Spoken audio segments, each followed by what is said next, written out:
Okay, I think we're live now. So, hello, everybody. Welcome to Why Read, episode 15. And it is my privilege to welcome my wonderful guest, Tori from ToriTalks. I am so honored to have you, Tori. Huge fan of your channel and what you do, as both for the book community and the writing community, which I think is very special. Thank you. So, we always have to start with the same question on this show, which is why read? And why read is not so much like, your origin story with how you started reading. You can mention that if you'd like, but this is more about what is motivating you right now to pick up books when there are so many other distractions going on in your life right now. Yeah, it's funny because it sounds like it would be a really simple question every time you ask it, and I feel like it has a lot of similar threads for a lot of people, but also it tends to land in different areas. First of all, thank you for having me. I cannot believe that is episode 15 for you already. That's amazing. So for me, I think reading is a recenter. It's a grounding place, and it helps. Life is so crazy, so busy. There's so much going on. There's so many things we're all involved in, that I feel like reading is always a space that kind of allows me to just sit and slow down a little bit and be in a world that's, different, and be part of different lives. Cause I always love hearing stories from real life people that I meet, because I find humanity fascinating. And I think, books offer a lot of the same, escape of living in a world or a life that you haven't personally. But yeah, I think it's just very centering for me to be able to sit down and kind of take a from the day and just dive into a good book. That's a really unique answer, and I love it because, in our daily life, as I mentioned, there could be various distractions, maybe an email over here, a call over here, or this going on, or various notifications, things happening online. But when you're in a story, there might be a lot of things happening in the story, but there's still something that centers you in the Yeah. perspective. The author has a way of grounding you and zooming you in. Yeah. So I think it's really special in that way. Oh, It is. yay. And we have Alan here too. Hey, In the Alan. car. Only for a second. Once I get here to this car rental place, I got to run in and rent this car. And the problem is like, I'm hoping that the same guy is not there, because the last 3 times I've gone to rent this car, because I rented to the school, this guy at the Avis place, like, I don't know why we have to do song dance. He asked me what it's for. You don't have to small talk me. Just rent me the car, man. Like, I'll wait here while you do all the paperwork. He asked me what it's for. I tell him it's for Latin. He has no idea why on earth Latin needs a van. And then he tells me about how he took Latin in North Carolina or wherever he went. And I've had the same conversation 3 times, the exact same one. I don't want to have it again. I get it that mostly coaches rent these vans, and I get that, it's a fair gamble thinking that you're going to talk about high school sports. We're not. It's Latin. You don't have to talk to me. I will literally stand here as long as it takes you to do this. Don't feel like you need to fill the silence. Please don't let me have this same conversation again. Just rent me the van. Just rent me the van. Latin isn't a high school sport? No. And I'm embarrassed when they ask me what it's for, because no one will understand. It's like when people ask what I'm reading, like when I'm out and about, what am I reading? It's like, you're not going to know what it is, nor are you going to it's a book. It's a book. Just leave me alone. Please just leave me alone. That's awesome. Did you finish Shadow and Summer, Tori? I did. Nice. Did you enjoy the ending? Yes.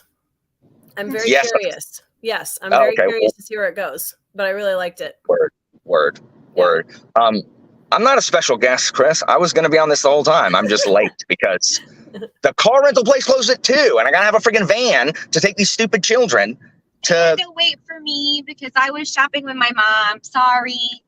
I forgot to tell her I had something at 1, so it's my fault, really. Anyway, so I'm going to run in here. We're here. I'm going to run in here at this car place, and then I will hop on it again once I'm in the van. So I'll see y'all in just a few minutes. All right. Yes. All right, bye. I'll see you soon. Yes. So now you all know this wasn't false advertisement in the thumbnail. Alan is going to be joining us. He did have to, obviously he had that fiasco with the car rental. So speaking of distractions and the spontaneous things that can pull us Well, away it's from funny centering. because I think, kind of bouncing off of what I said before, it's so we live in such a fast-paced, like massive input world now that I think that's why books are so grounding because like you said, there's a lot of detail and there's a lot of things going on in the book, but it's only coming from one source. So it kind of Yeah. forces you to hone in one place instead of being barraged all the time, which is really nice. Yeah. And I mean, with that, that's interesting because, of course, we have multi POV versus first Mhm. person or just one main POV. Do you have a preference when it comes to that? Typically, multi POV. And I'm going to apologize to everyone I'm going to be sucking on cough drops the whole time we're talking, so please forgive me. Yeah, typically multi POV only because, well, okay, I think it depends on if it's written in first person, third person does make a big difference for me. First person, single POV, I'm kind of at 50-50 on. I mean, Red Rising, the first trilogy is written that way, and I love it. So there are some exceptions to that, but most of the time I don't like being told how to think about a world from one character's point of view. I like to get more of a full picture and then decide how I feel about it. So typically I think multi POV third person is what I tend to gravitate towards, but I will read pretty much anything. Yeah, yeah, I think it depends on the story as well, for sure, for me too. Yeah. I think I'm also the same way though. I think I sometimes prefer multi POV, and it really depends. It just really depends. Yeah, so Tori is being such a trooper because she has been recovering from a horrible cold and is feeling better today, but Yes. she might be Just muting now and annoying then coughing too. now. So Yeah, sorry, just guys. that the end of the cold thing. Mhm. Yeah. So that is a wonderful answer again to why you read. And so I guess I'll just shift the question now to why do you write? Because you're both writing and reading at the same time. I'd love to hear more about that because I've heard from various authors, and I actually have a couple of friends who are self-published authors Mhm. that don't have channels or anything. And I know that sometimes they feel the need to not write or not read so much when they're writing. And so I'd love to hear how that is for you. Um, I've always been a creative input in, creative input out kind of person. So I do try to surround myself with a lot of good creative mediums when I'm writing. Not necessarily, I'm pretty good at compartmentalizing. So I can read a book and really enjoy it and then go back to my manuscript. And it may make me think about my manuscript in a different way, but it doesn't necessarily like bleed over, if that makes sense. Mhm. Um, the only one that I definitely had a harder time with in the early stages of my writing career, just because I think it jostled my awareness of writing so much, was Malazan. Um, so like the first draft of a series that I wrote in college when I had first started writing it, you can definitely see some of the Erickson influence in that draft. Mhm. Um, it's not published or anything, and I will be completely rewriting it now because it's been 10 years. But yeah, typically I can compartmentalize pretty well, but I listen to a ton of music when I write. So it's a lot of like I need to feel creative and have that creative boost underneath me in order to keep the momentum going because I get bored very easily. Um so yeah, for why write? Writing has always been my primary way of expressing myself, I think. Ever since I was a kid, I started writing poetry when I was 8 years old. I wrote my first like little story about a family of dogs when I was 6. My mom still has it in the closet somewhere. Um, and it helped me process the world and the people in it. And that's kind of always why reading and writing kind of have both done that. I've learned so much about, just emotions and kind of the sociology of being human from books and seeing things from different angles and always loving stories and people's stories. So I think writing just allows me to feel like I have a way to kind of explore those things in a different medium. We talk a lot about how there's kind of a safety barrier, and like Phased, for example, my YA, I wrote during trauma therapy, and it was a way for me to explore a lot of the things that I was processing without with a little bit of a safety barrier, like there's that, you can kind of go into a different world, explore it through the characters, and it's a easier ish process to do it that way than just full on, this is me and this is what I'm dealing with. So yeah. Yeah, I've heard of that before. It's interesting you bring that up because I've never been a writer of fiction, but I have been an avid journaler my whole life. Mm-hmm. I've actually not been as active doing that the last few years, but I have so many journals that are filled out, like from cover to cover, that I have been writing in since I was old enough to write, basically. That's I just amazing. loved writing. Yeah, I was obsessed with it. And I started when I was in high school because I was doing it so much. I started creating themed journals. And so at one point I did a journal that I made it a mystery journal because I decided every day of my life I could find something that was mysterious. So it'd be mystery number 47, the mystery of the missing cat, Yeah. just something random. So you are a writer. I guess so. Yeah, Yeah. I guess I am. In a way, I mean, I guess I have a past doing that. But one thing I did when I was a senior in high school, I think, or around that time, I was a young adult.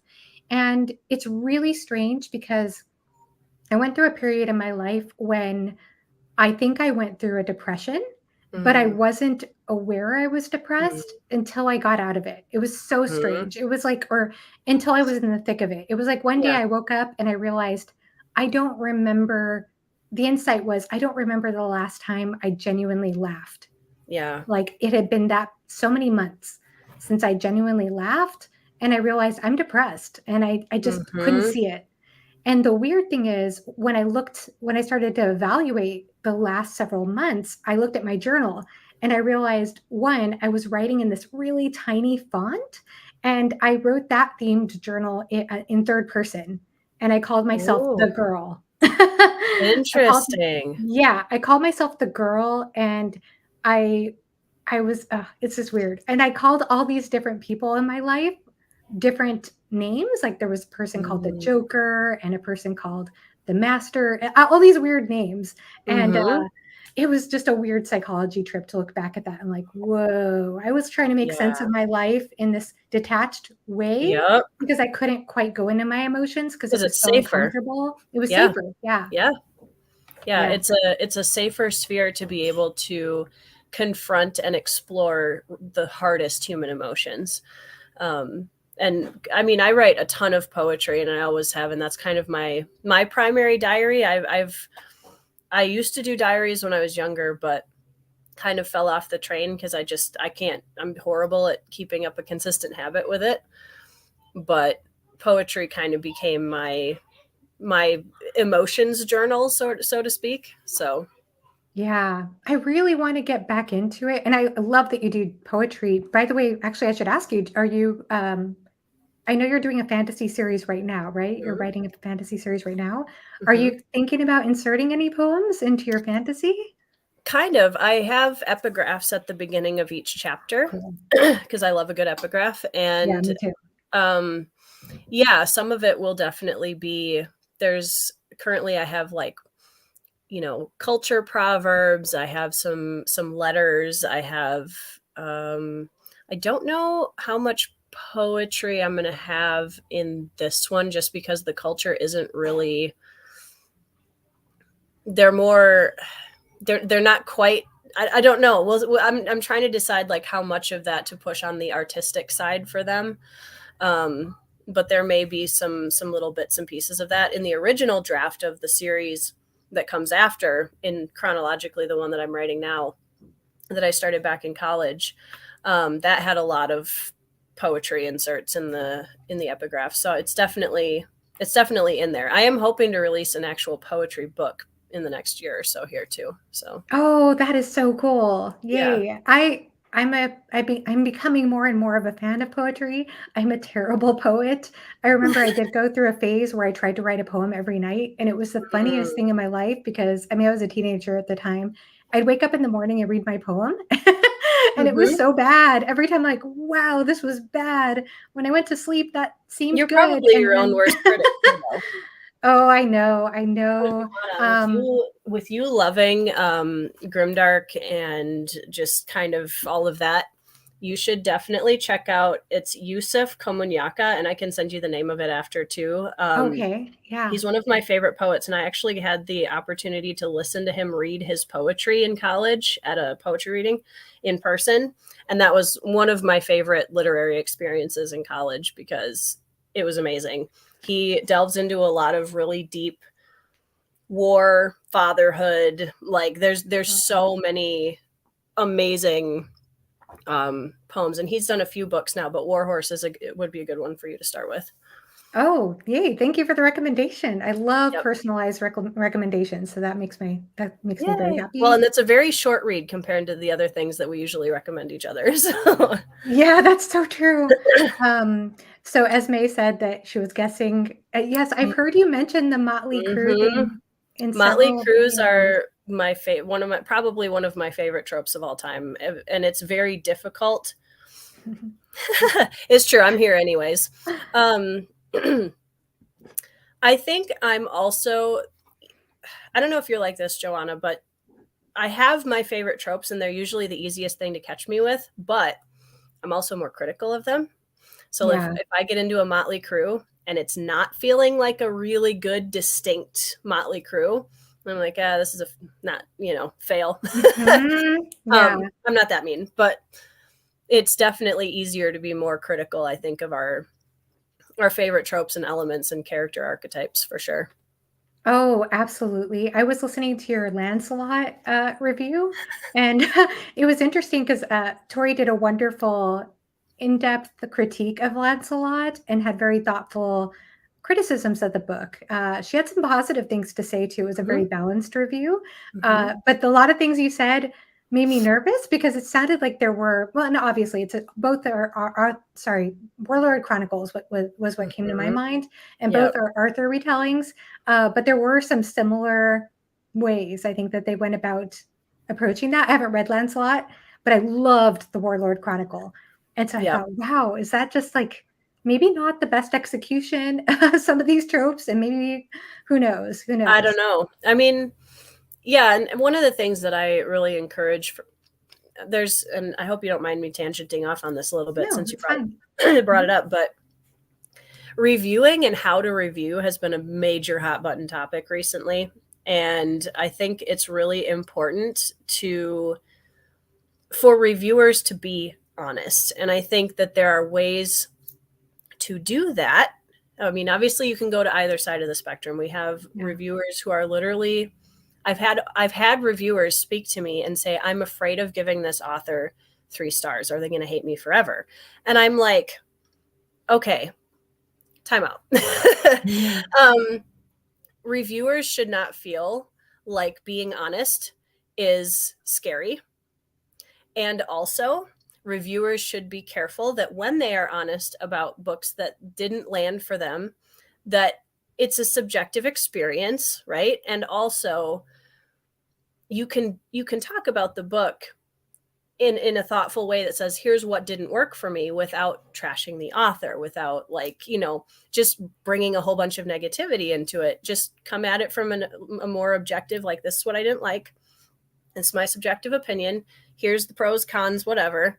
And I think it's really important that we continue to cultivate that kind of a space because, and I'll admit, I was afraid to post anything about a book that I didn't like for a while because I was afraid of the backlash. And what if, because I know so many people love this book or what have you.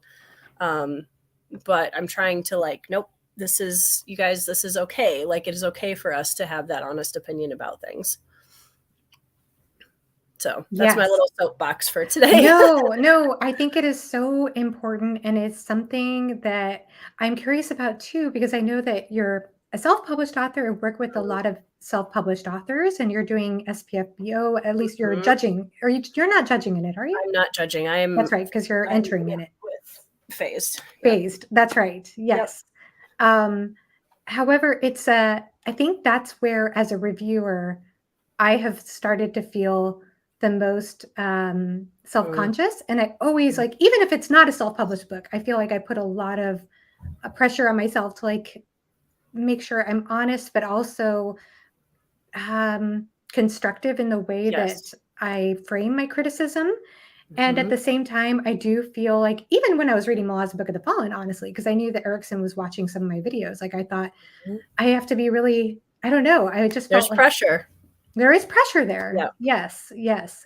And actually, that was probably a good place to start for me in a way because I know that I did my Reaper scale video for Malazan, and in that particular review, I was pretty honest about some storylines I was not crazy about.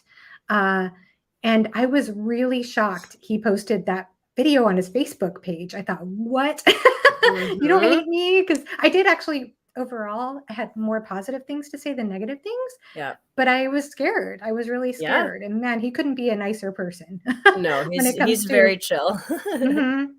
Yeah, but it does make me nervous with self-published authors more so though, Yeah. because I know that they don't have the same platform that a published author does. And so how much Right. weight do our reviews have for those audiences, for A those lot. authors? Yeah. Yeah. And that, I mean, that is a balance. I do agree with Jimmy's comment about, I think people make like, oh no, you can only be positive. And I think that's, yeah, I agree, Jimmy. I don't know. My perspective, and I can't speak for the larger self-pub community because I'm just one person, but there's a lot to this. So one of the things that I think is tough for a lot of newer authors with self-pub is, the idea that you're putting out this incredibly vulnerable piece of yourself out into the public market and you are asking for reviews is terrifying. At the same time, there's kind of a hurdle, I think, that a lot of writers have to get over of recognizing that their book is not going to be for everyone and that that's okay. There are people, if somebody reads Phased and gives it 1 star, I mean, that doesn't lower my belief in the characters of the story that I'm telling. It just means I know for this person, this book did not work, or of a Mhm. DNF or whatever it is. And I've had people DNF Phased and it just wasn't the right story for them. And that's okay. Like there's no, you just keep moving forward. Like you can't let that completely derail. If somebody's like, oh, I got a 1 star review, I must be a terrible writer. You're going to feel that. All of us do. There's going to be that 10 minutes where you quit. My friend Andrew Meredith and I talk about, we have, was this your quit day this week? Aw. But we kind of laugh about it because yeah, the imposter syndrome is there always. But at the same time, you have to, okay, but what if I quit? Well, I can't because I'm a writer. Like it would ooze Mhm. out my pores somewhere. So yeah, so that I think that's something that a lot of people kind of have to get over, that hurdle of, oh no, everyone has to like my book or else I'm not a good writer. And that's not true. So Yes, just yes. keep doing it. I love But that. constructive criticism, on the other hand, is also something that you have to be okay with, because otherwise, how do you grow as a writer? How do you learn how your book is being received by other people? Because we get kind of the rose-colored glasses of, I can only see Phased through my own lens. I'm physically incapable of seeing it through anyone else's because I can't, be someone else. So knowing how other people are receiving the book and how they're responding to it and the things that they like or want more of or didn't land with them is really important for going forward. Doesn't mean you have to change your book. It just means going forward, think about it, decide what of that you want to keep, or take it all with a grain of salt. Yeah, no, absolutely. I'm going to highlight Esme's comment here too. Being an indie reviewer can be daunting, Mm-hmm. but everything you get back from the indie community vastly outweighs the nervousness. Yep. Best little found family. That's beautifully said, Yep. Esme. And Yeah, Esme, huge shout out to Esme for being a massive pillar in the reviewers of indie self-pub. certainly, certainly. Mm-hmm. She's wonderful. She has wonderful reviews. So Yes. definitely check them out, everyone, if you want some good reviews, honest reviews on indie books. Yeah, so I think that that's beautifully said too, and I know this relates to imposter syndrome. I wanted to ask you about that because Yeah. I think like what you're saying though, um, looks like Helen is gonna come back on here in a minute. But I think what you're saying, I could relate to that even before starting my channel because Mm-hmm. oh my goodness, I was terrified of like Yep. getting in front of people and talking on the one hand. And hey, Alan, how's it going? Hello. Hello. Hello. Can y'all hear me? Yes. Okay, cool. I'm driving the van back. Ah, okay. Anyway, Yeah. Be safe. Yes, please I be mean, I safe. am. I don't have to look at the phone to drive, and I drive one-handed anyway. Like I don't really know how to put two hands in the steering. Like, who does that? I don't know how to do that Just don't let anymore. cops see you. I Yeah. mean, yeah, it's fine. Anyway, what are y'all talking about? So we're talking Or about, sorry, go what? ahead. I was just going to say, Nothing. we're talking about imposter syndrome and how, like, I was telling Tori was talking about how you can't let that one day that you feel like you want to quit bring you down and make you quit when it comes to being a writer. And so I was just going to relate that to my experience of like coming to have the courage to start a channel on BookTube, because I know before that there was part of me thinking like, I just can't handle it. I don't know if I could handle being bad or not being liked or this or that. All these thoughts came into my head and I thought about it and I was like, I can't let those voices be an excuse not to do something. Like those voices are going to be there for everything I do. I might as well not live. Like, Right. like at the end of the day, I might as well Well, not do anything. It'll just paralyze me forever. well, I if I'm mean, constantly letting that get in the way. first of all, y'all don't tell me what I can't do, because I certainly can let it ruin my entire day and quit. I do that all the time. Like, that stuff ruins my day all the time. Whether or not I should is a different story, but so tomorrow I'm going to take a bunch of kids to try out for the national Kurtaman team, which is just Latin Quiz Bowl. And I really struggled last year doing this because every single other person who's coaching, basically, and helping to coach a team, and every other person competed on the national team themselves when they were in high school or whatever. Well, we didn't play.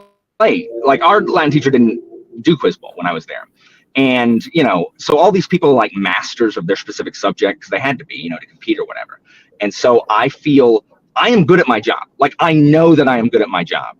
And the only time I don't ever know that is when I'm around other Latin teachers who have a better education than me, who know more about a specific subject than I do, because of the fact that when you compete at the national, you just have to be like hyper specialized. Like, you have to know everything about a specific thing. And I don't. I know a bunch about a lot of things because that's my job as a teacher, right? Like, to teach them a bunch of stuff, not just one specific thing.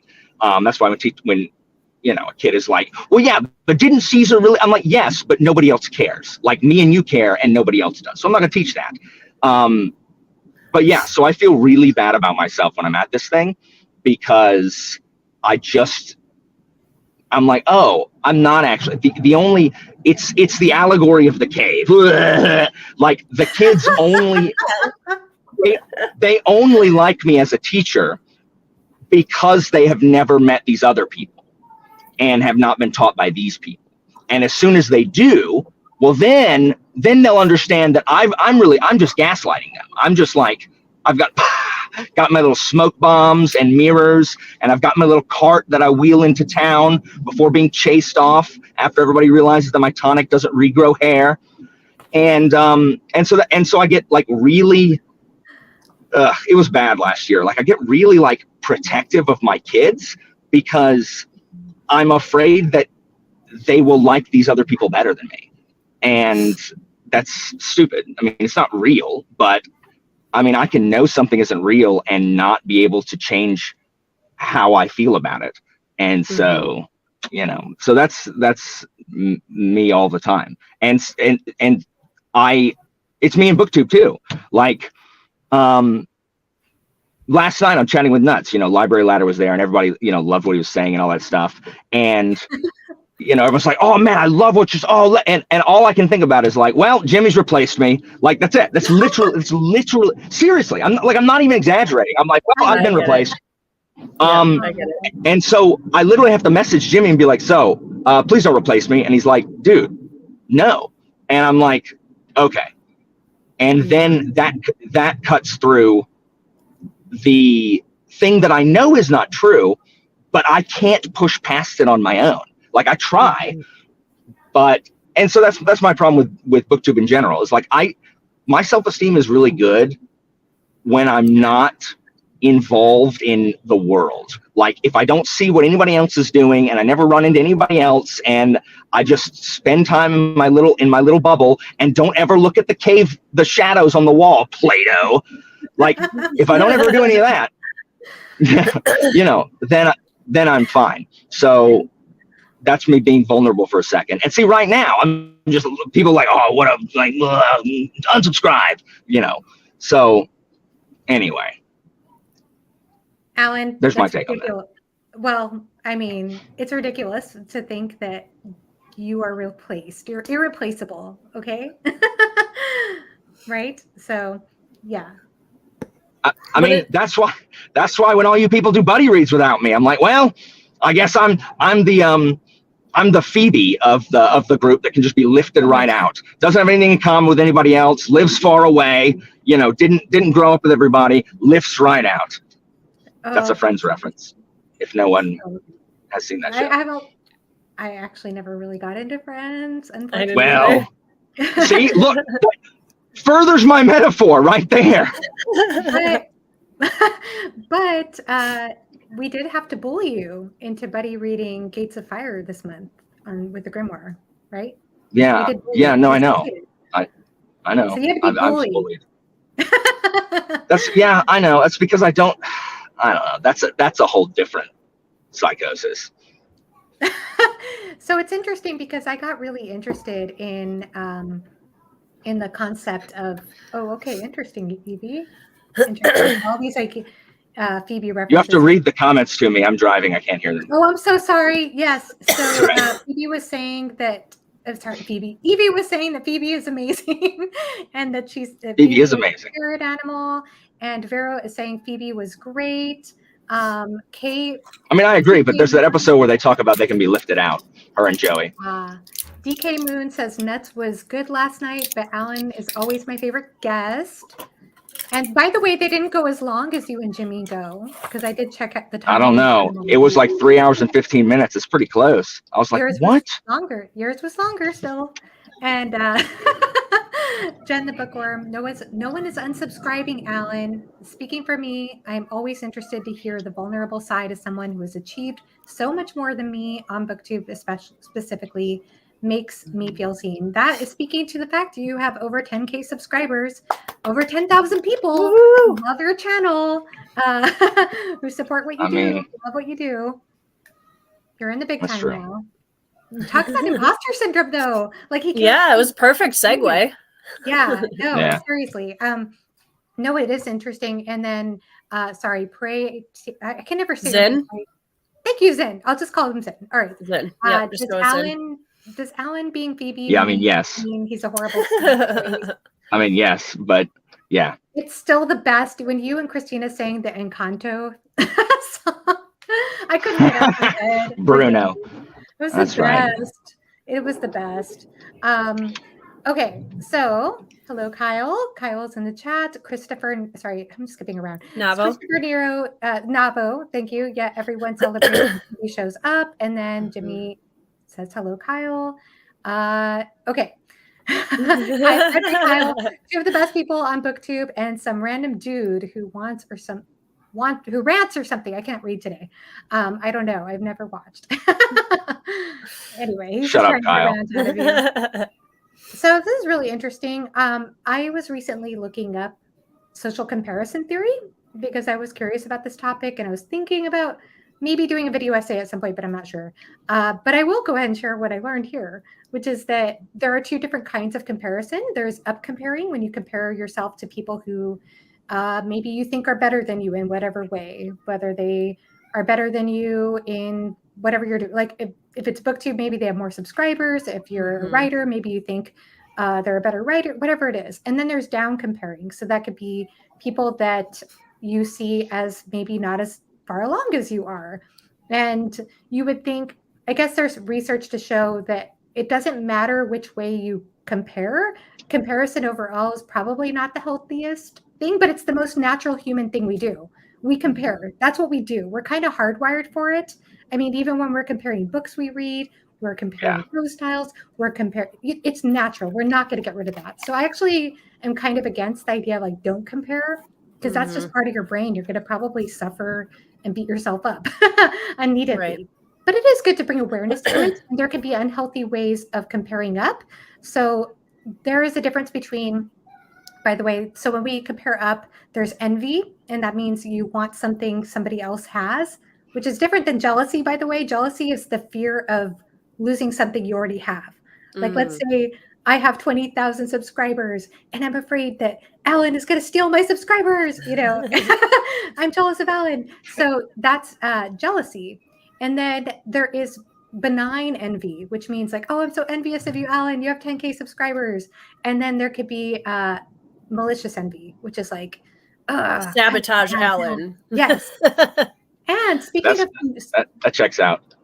Yeah. And so circling all this back, and by the way, comparing down doesn't really, there could also be benign and malicious forms of those too. So like if you're doing a down comparison of somebody, you could be like, oh, I'm so much better than them, you know, or you could think like, oh, they're doing so, you know, they don't have as many subscribers as me or something, like that's crazy, you know, whatever. You could be all in their camp or whatever. So there could be different ways of up comparing and down comparing that can go good or bad. However, one study that I found that I thought was interesting and how this relates to community is that those who felt most ostracized or most alone were the people that were more prone or inclined towards malicious comparisons, malicious up comparing. So if you feel like you have that tendency, like you're looking at people who you think have more than you or better than you, and you feel like you struggle with that, like it's an uncomfortable thing, then I think the solution to that, perhaps, if I'm just reading into the study, this isn't exactly what the researcher said, but maybe a solution to that would be to seek community. Seek community for people who you feel you are more the same with or have more in common with.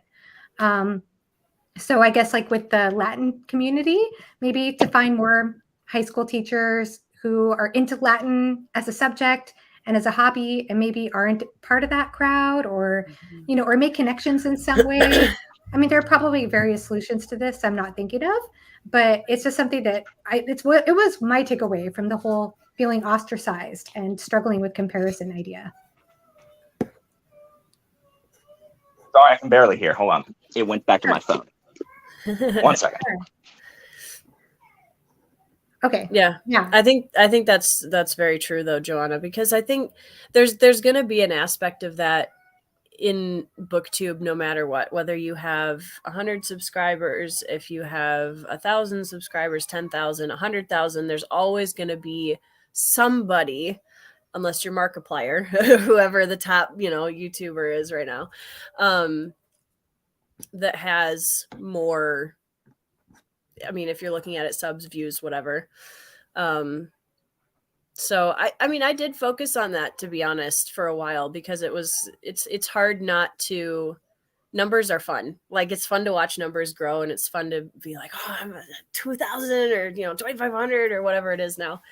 And I think until you find and really settle into your community, that's when I found that I didn't pay as much attention. Like, I still watch them, obviously, but the numbers to me, now that I'm really kind of getting settled into my community and really loving the people that I'm spending time with and having fun on everybody else's channels, and that's when I really started to just let go of it a little bit. And obviously I'd be lying if I said I didn't want, you know, 10, 20,000 subscribers at some point, but I'm not as like oh my gosh, I'm like focused. Like Yeah. this month I got to get this many, you know. So Yeah, and a couple of things with that too is like seeking community. It doesn't even mean community with like, let's say you're self-published author and all right. Maybe you're a self-published author and you're comparing yourself to somebody who's published. Let's go Right. with that comparison. Yep. It doesn't even necessarily mean, okay, well, find my community with other self-published authors. That could be one solution. Another one could be like what you've already done on your channel, Tori, like reach out to published authors. Like you had Mark Yeah. Lawrence on your channel, for example, Yep. and you see that these people are human beings like anybody else. 100%. You know, You know, and so you start to see past those like labels and it's really numbers. funny. And in fairness, I do have to credit the fact that I am slightly more extroverted for part of this. But I get questions from people all the time about like, oh, you're friends with X author or reviewer or booktuber, or you've talked to this person. And there's kind of this concept of, and it pulls in a little bit to the concept of celebrity, right? Yeah. Where these people become untouchable and people kind of dehumanize them almost in a sense, like, oh my gosh, I can't believe you're speaking to this other human. And it's like, well, I said hi. You know, like that sounds so simple, but a lot of times just slowly building the relationship and talking about things where you have common ground, it's amazing. It's amazing how many doors open up when you're just treating the other person like a person. Like Mike's book reviews was really funny because I was chatting with him a little bit and he even made the comment like, nobody asks me to be on anything anymore. And this was a few months ago. So now it's been fun to watch. Like he's on everybody's channels and stuff now. Yeah. But nobody ever asked him because they thought that, oh, that's, you know. So, I mean, and he loves it. He loves chatting with people. And he, you know, he'd be the same chatting if it was at, you know, my size of a booktube channel or 90, whatever he's at now, 95K. But the person is still there, like whatever level you're at. Yeah. And just to clarify, because I did see somebody mention this in the chat, Alan was already a clarified guest for this particular discussion. So just to be clear about that, he's not just, but he is welcome anytime. And Alan, I think you're muted. Or I can't hear you. But Alan is also welcome anytime. And so speaking of celebrity culture. Okay, can you hear me now? Yeah. Yeah. Guys, like, Joanna, did you not tell people I was going to be late? I told you I was going to be late. Everyone apparently thinks I just popped in. Or did no one look at the thumbnail? I'm on the thumbnail.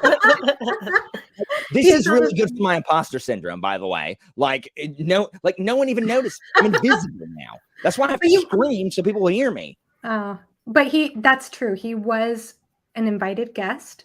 But then again, you are an invited guest, Alan, to any of my live streams. So speaking of celebrity, the reason that I even started my channel, a lot of it was because Alan was so kind and actually interacted with me as a lurker or as a booktube viewer. And that was surreal for me personally. Anita, I'm not ignoring your question. It's not my stream. Oh my goodness. I'm sorry, Anita. What was the question? I don't know. It's not my stream, Anita. I don't field the questions. Was this the question? Probably. No, it was a different guy who wanted to tell me about.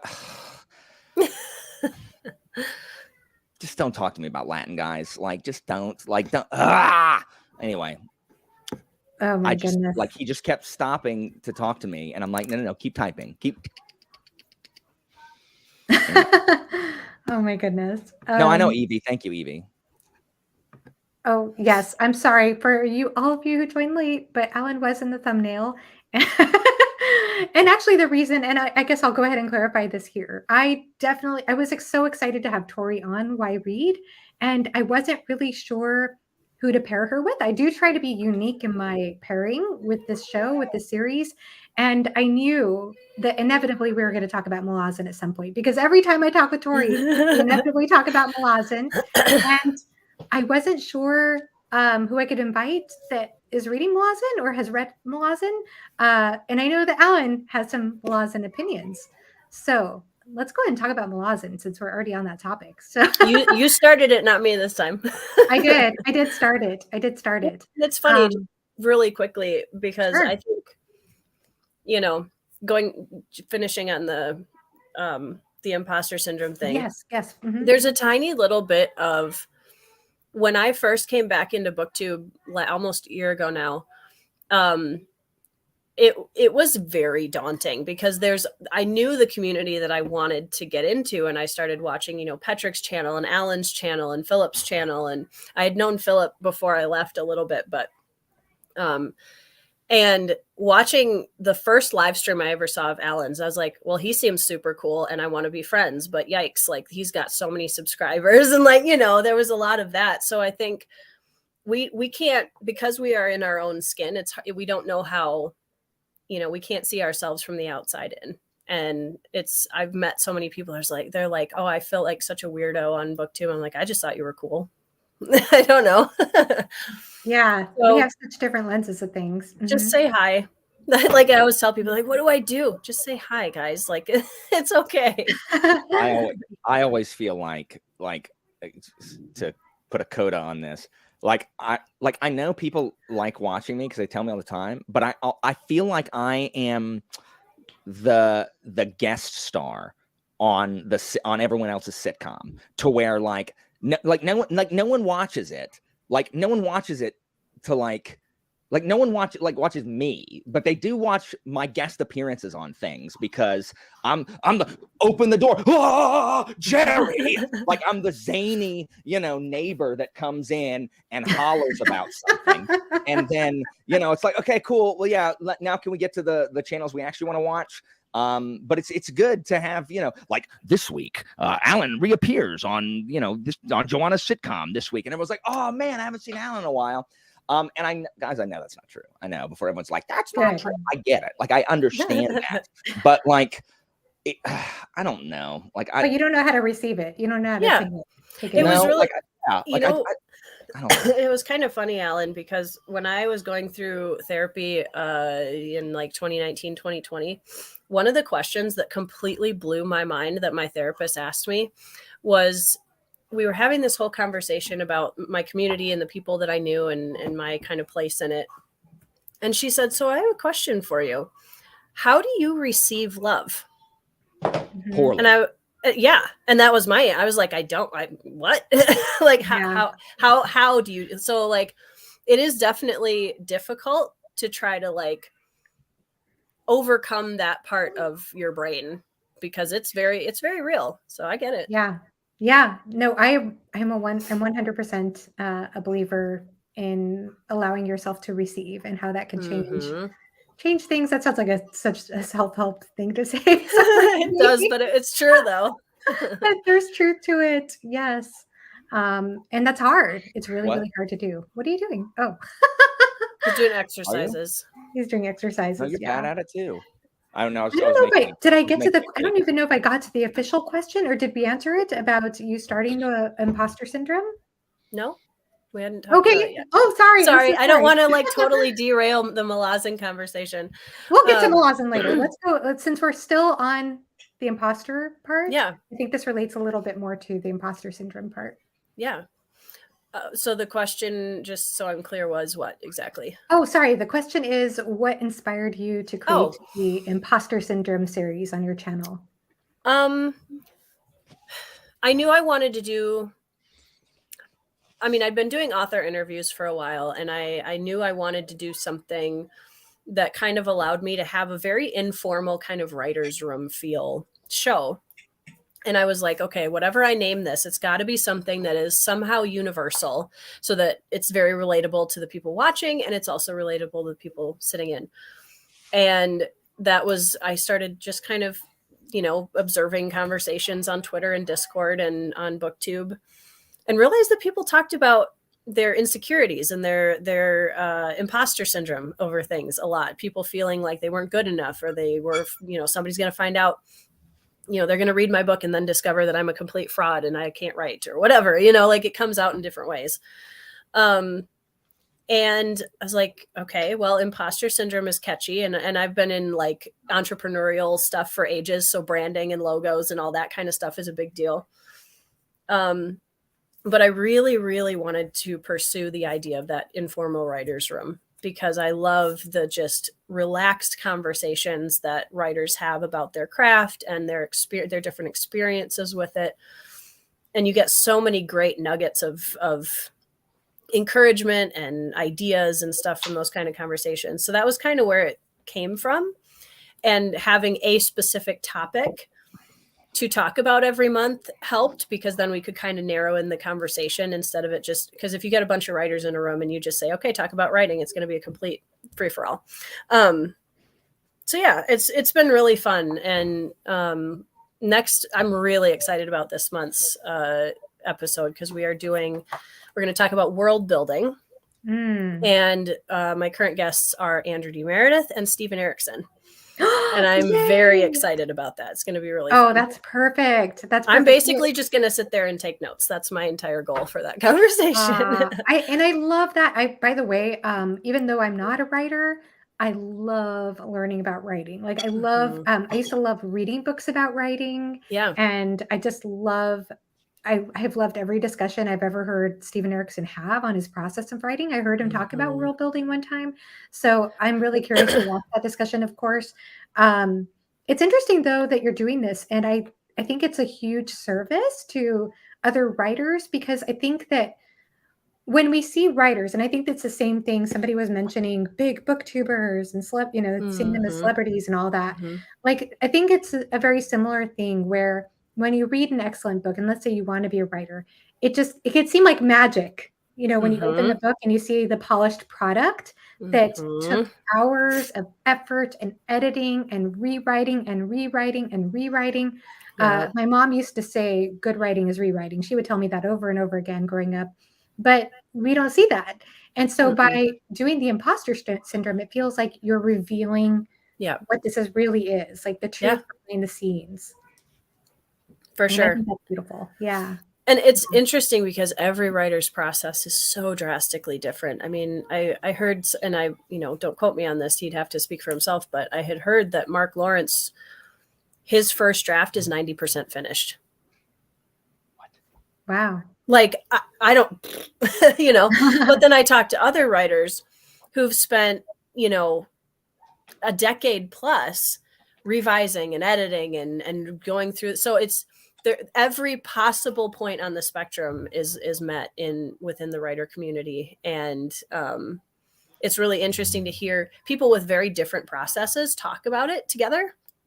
So I just kind of, sit back and forget that I'm an author sometimes. And then my friends in the comments have to be like, Tori, you didn't answer that question. You have a book. I love that. I love that that's the mission of imposter syndrome.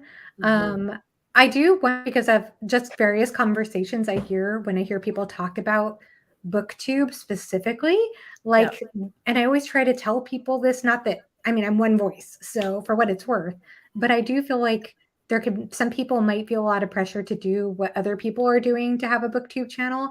When I say, I don't think you really have to do what everybody else is doing unless you want to. If you want to, do it. Yeah. But you could. It's a good place to start sometimes. Yeah, for sure. Yeah.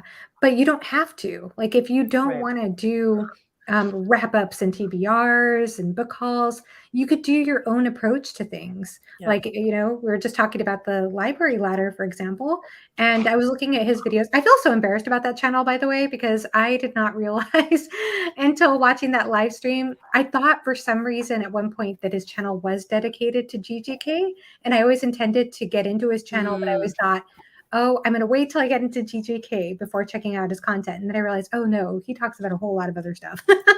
But he obviously has a very different approach, for example, than other booktubers. I don't feel like it's the same. So I think that obviously he's offering a lot of value, and not to say that what he offers as value is any less valuable than what Alan offers as value. Yes, it's just different.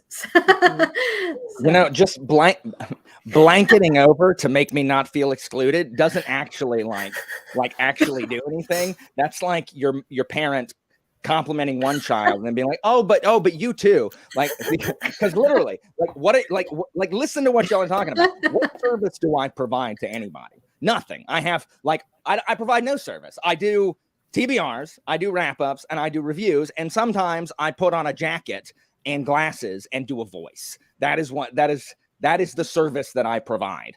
I have no long form video essays where I discuss things academically because I can't be bothered.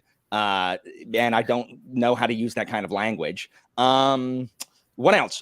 Do I have a bunch of author interviews? No. And if I do, they're not solo because I'm too afraid to talk to people on my own because I am not an extrovert, believe it or not. I just want to be left alone.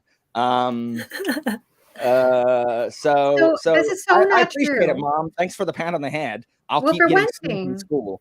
So for one thing, your video, I remember one of the first videos I saw on your channel was after I was subscribed for a little while. You did a video on books. Not all books can be Game of Thrones.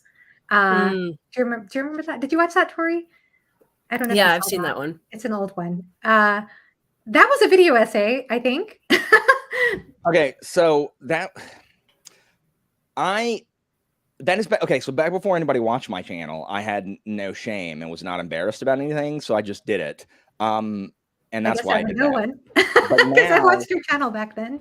now, I mean, it was just small. Like I filmed my laboratory guy at the end of February. I put that video up in the middle of last month of May. It took me a month and 2.5 months, March, April, and middle of May, to convince myself that it wasn't stupid. Like I literally didn't do it. I'm like, this is going to be stupid. Like everyone is going to hate this. No one wants to watch this dude talk about like this voice. You're not alone, Alan. Like Yeah.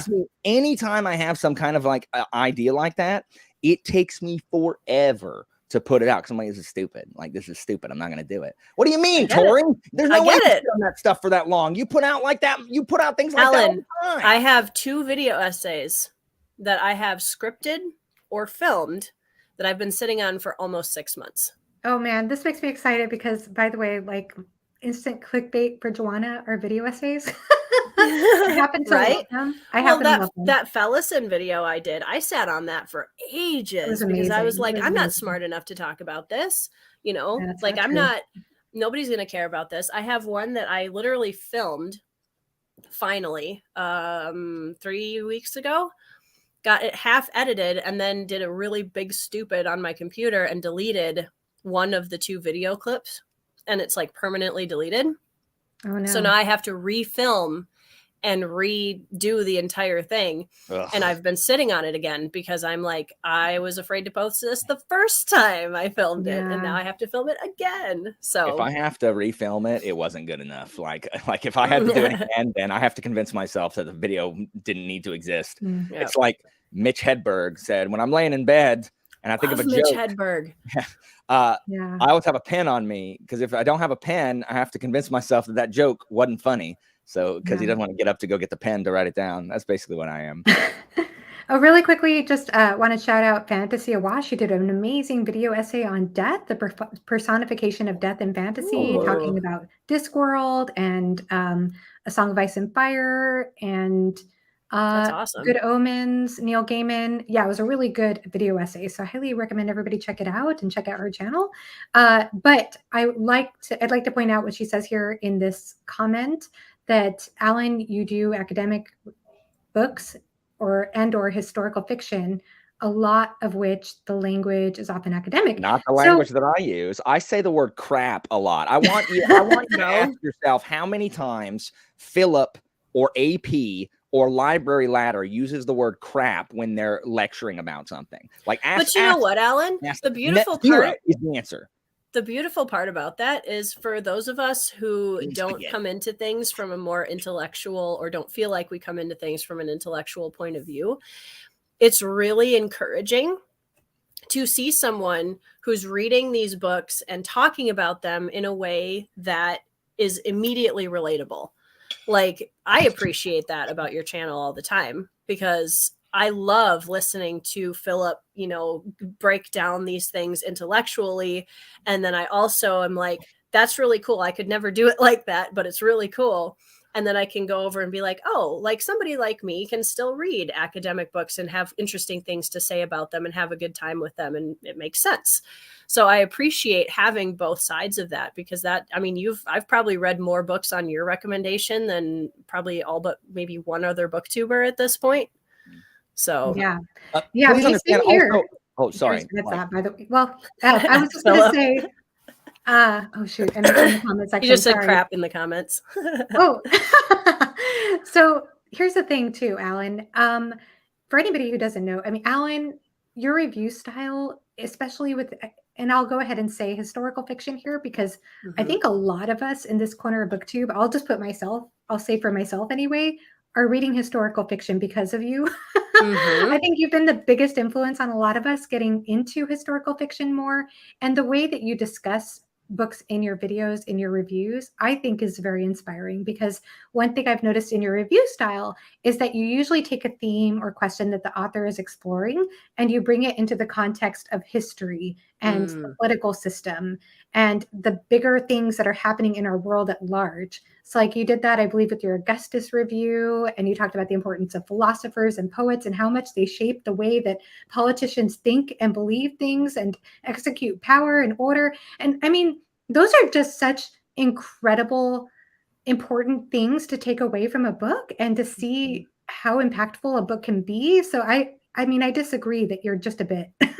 Yeah, I do too. I mean, I appreciate it, and please understand, I'm not doing this to be like, I'm not trying to fish for compliments, because like at the same time, like I want everybody to heap praises upon me, and at the same time, I don't ever want that, because it makes me uncomfortable. Like it makes, again, this is the Schrodinger's hipster thing. Like I am uncomfortable with praise, while at the same time craving it, because my parents never understood me. If you dig deep down. But I mean, I appreciate it. Like, I mean, I guess, but I don't know. Because Krupp would talk to them until they all threw themselves off the cliff, committing suicide. That is why. Until they all died. You're right. I just need to reel it in, Eva. You're right. It's too much. I just need to reel it in. Be like, today, guys, I'm going to be discussing my review of this book, Gates of Fire, by Field. So it is about the Battle of Thermopylae, which is in north central Greece, where the Spartans, a city-state of the Peloponnesian Peninsula, defended against the oh my gosh, I'm putting myself to sleep. But see, I feel like an imposter even just reading that book this month, because I don't even say Thermopylae. I want to say Thermopylae, and it's Thermopylae. I mean, I can't even get it's actually Thermopylae, if we're being Greek. Oh, really? But okay. the AE in Latin, the AE diphthong in Latin is an I sound. So I pronounce it like that. So I think in Greek it's Thermopylae, because that's what most people say. But I say Thermopylae because I teach Latin, and so I use Latinate pronunciations most of the time. Okay, interesting. And by the way, Alan, I've noticed that in your videos, I don't know if I ever told you this before, but I feel like you don't start off and you're like, I don't know. You do start off a little enthusiastic, but I've noticed that you start very calm, and then usually I work myself into a lather. You're right. Yeah. I see it as a big crescendo. I'm like, because the crescendo is something that's not immediately forte from pianissimo to forte, but it's like gradual and gradual, and it builds. That comes from the Latin word cresco, meaning to grow. There you go. I said Cresco, and my brain went Crisco immediately. Yeah. Fantasy Awash, Thermopylae. Yeah. Oh. But okay. Yeah. I don't know Greek. See, Evie, he understands. Aaron understands that in that movie he looks like freaking Dalsum. Anyway, thank you, Aaron, for getting that reference. Oh man. Fascinating. Okay. Maybe we could segue now to Malazan, however you pronounce that. Kyle Freud does suck. What was that? I'm telling Kyle Freud does suck. Oh, yeah. Yeah. We have some agreement about that here. So, yes, so we were talking about video essays. So Tori did a fantastic Thellison video essay. I think that was last year now, wasn't it? Yes, Or it was was it? like August or September. Well, maybe a little bit later. That September, October, somewhere in there. Yeah, late last year. Yeah, and so you read the book Dead House Gates Hmm. several years ago now, right? And A that stuck with decade. you that long. Wow, It's still my favorite fantasy book after a decade of not reading it. that's amazing. Hmm. How did you find out about the series in the first place? I had started reading some other adult epic fantasy, Mistborn, and then I read The Hammer of God by Karen Miller, which I have mixed thoughts on. But after I had read those two, a friend of mine in college handed me a mass market paperback of Gardens of the Moon. And this friend was much more on the intellectual side of literature than I was.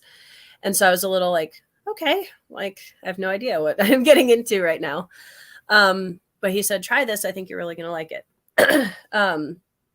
So I read Gardens of the Moon and I got to the end. I was like, wow, like I've never had my mind so blown by a book I didn't understand, if Yeah, that makes sense. yeah. And I was, 21 or something, 2021 at that point, and just kind of starting to dig into being able to articulate how I felt about types of literature and learning all of the, all of the things. So yeah, I read Gardens of the Moon and I was like, I liked the characters enough to keep going, even though I didn't understand fully what was going on.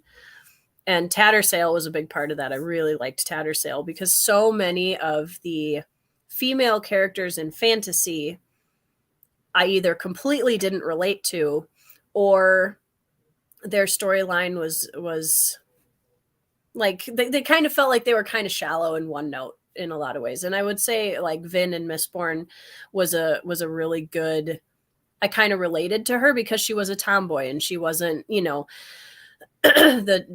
damsel in distress character, or dare I say, therefore a her entire storyline wasn't based around negative trauma experience,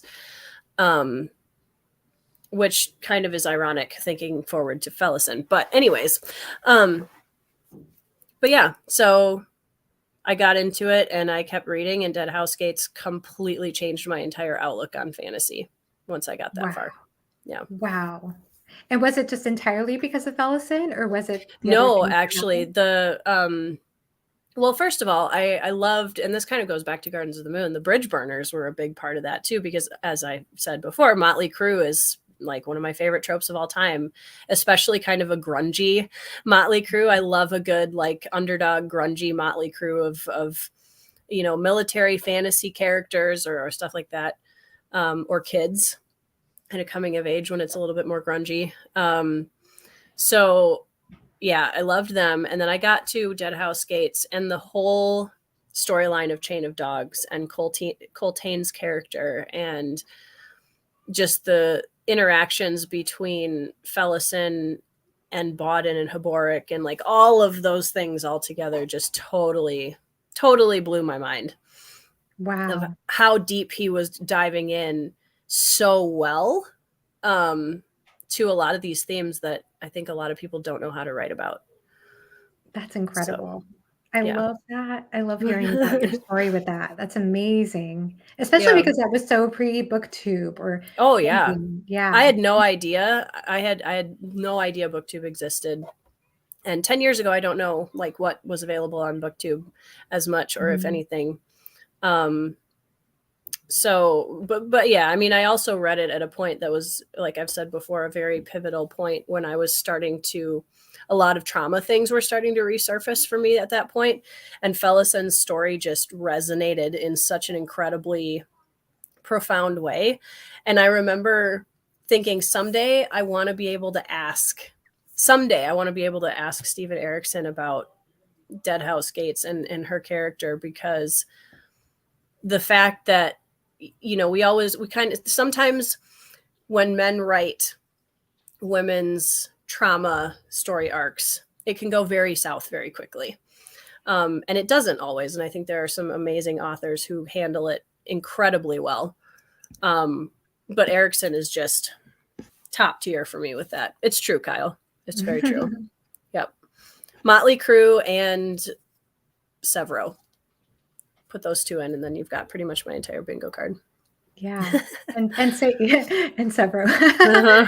And Alan, you too. You picked up. Obviously, you read the majority of the books in the series, like before BookTube. Yeah, I'd read everything up to Toll the Hounds. I had read before BookTube. Yeah, and I had just finished my reread of Reaper's Gale, Bone Hunters. No, because I was reading Return of the Crimson Guard. I was reading the Esselmont books in between, like where they go chronologically. Oh, okay. So when I finished Bone Hunters, I read Return of the Crimson Guard, and then I read Reaper's Gale. So I literally was reading Return of the Crimson Guard when I started BookTube, because I was just about finished with it, and that made me decide not to read the Esselmont books in chronological order anymore, because I was like, this took me 10 weeks to get through Return of the Crimson Guard. Like, I cannot do this. And then back then it was like, it took me a month to read Reaper's Gale. I'm like, okay, it takes me a month to read Reaper's Gale. I didn't have a channel. So I'm like, okay, this is the book I read this month. And now it's like, I can't read that. I can't spend a month reading that book. Sorry. Oh my goodness. Yep. Yeah. Just to answer your question, Max Garfield, I would say Dragnipper, Stormbringer, those swords. You could see the direct influence with that. And I would say, even though Rake is dark-skinned and Elric is an albino, I still feel like there's some similarities with those two characters. And I know I've heard Esselmont say that the Elric was a direct influence on his writing too. Speaking of Esselmont, I have not read much Esselmont. All I've read is Knight of Knives so far. And I'm going to go into Return of the Crimson Guard with very reserved expectations based on what you shared, Alan. So, I mean, plenty of people like it. I'm just not one of them. Yeah. Like, my opinion is always in the minority. Just understand that. Like, Me too. I feel that way myself a lot of times too. I feel that way as well. I think people are sometimes surprised by the books that I like, which I'm not sure if that's a good thing or a bad thing. But I've had several people that are genuinely surprised that I'm liking Long Price Quartet as much as I am. And I'm like, I mean, why? Like, I don't know. Why would someone be surprised by that? Because I don't know. They don't think that you can like good books that aren't popular. Like, look, I'm gonna go ahead. Let me go ahead and like anybody who stopped. What are you trying to say here, Alan? No. If people don't like Long Price Quartet, I get it. But if you're going in there and you're gonna tell me it's boring, and then you'll freaking slog through like a 1,000-page book, or you'll read the middle Wheel of Time books and then say, "Oh my gosh, it's so boring. I gotta get through the slog." So you'll read 10,000 pages like of being bored, and you can't get through a 313-page novel without being bored. Get out of here and realize how affected you are by the culture around you. And don't try to tell me that, oh no, I make every decision on my own. Okay, sure you do. I'm certain that you do. If Long Price Quartet was as popular as Sanderson, like as a Sanderson novel, there's not one person who would put that dang thing down because it's too boring. Not one of them. But it doesn't have the social cachet. You don't earn the social credit for reading Long Price Quartet that you do for reading Stormlight. So, like, you operate at a social deficit. In fact, it's a social, it's social like debt, because then you're ostracized and they freaking Japanese ijime you and they throw stones at you when you walk outside for recess. No, and by the way, thank you, Philip. I didn't realize that, but I mean, it's interesting to think about. I can't help but think Dragnipper. I couldn't help but think of Dragnipper, by the way, when reading about the magic sword and Elric Stormbringer. But maybe it wasn't influenced. Maybe I'm wrong, but I do know Esselmont definitely said it was an influence on him. So that's interesting. And by the way, I love boring books, so I think I'll love Long Price Quartet. Well, it's funny because I think the definition of what a lot of people in fantasy would consider boring, I don't really I read a pretty wide variety of styles, and I think mostly because of BookTube and the people that I'm around, which I'm very grateful for, because I mean, my BookTube friends like you guys have pushed me so far into other realms of storytelling that I probably wouldn't have gotten to as fast or at all, which is amazing because I found like Augustus is probably in my top 20 books of all time now. I love it. It's so good. Me too. I love Oh, it's so good. It's so good. But anyways, what really struck me about the first book of Long Price Quartet, and this surprised me, honestly, because I do enjoy a good fast-paced action, military, fantasy, that kind of stuff is usually a good pull for me. Long Price Quartet is not that. And I knew that going into it. So I think having your like if you go into certain books expecting them to be something they are not, you're going to not have the kind of experience that I think you should have with it, and just allowing it to be its own thing. And I knew going into this is not going to be a fast-paced, so I set my expectations accordingly. But it's so immersive. The world is so immersive. And I can't remember, Alan, if I said this in my Voxer message to you, but it's immersive in the way that Malazan is immersive, where you read certain fantasy books and it's like, okay, this is a fantasy world, but I can tell that it's just kind of like a fantasy world kind of offshoot of ours. And then there are books that make you believe so heavily that this is its own world and its own space and its own completely separate thing that it's so hard to put down. I had a horrible time for how quote unquote slow this book is. I had a horrible time putting it down. I read all whatever, how many pages is in this omnibus in 2 days. I couldn't put it down. I'm so excited to get to it. I'm so excited to get to it. Now, I have the worst gauge in the world for pacing because I'm really engaged in a story. Then that's all that matters. And then sometimes I'll think a story is fast paced, and everybody's like, "No, Joanna, that was a slog. That was a boring book." It was because I didn't know, because I'm somebody who just likes to be immersed in a world. Yeah. So yeah, I mean that's what I live for. Now, as far as being a reader, so we mentioned obviously Motley Crue and everything about that, and it sounds like characters are at the heart for you as a reader. Is that accurate? Yeah. Are there other things about writing that are really important to you, like battle scenes or prose or themes or anything in particular that you gravitate towards or that makes you want to pick up a book?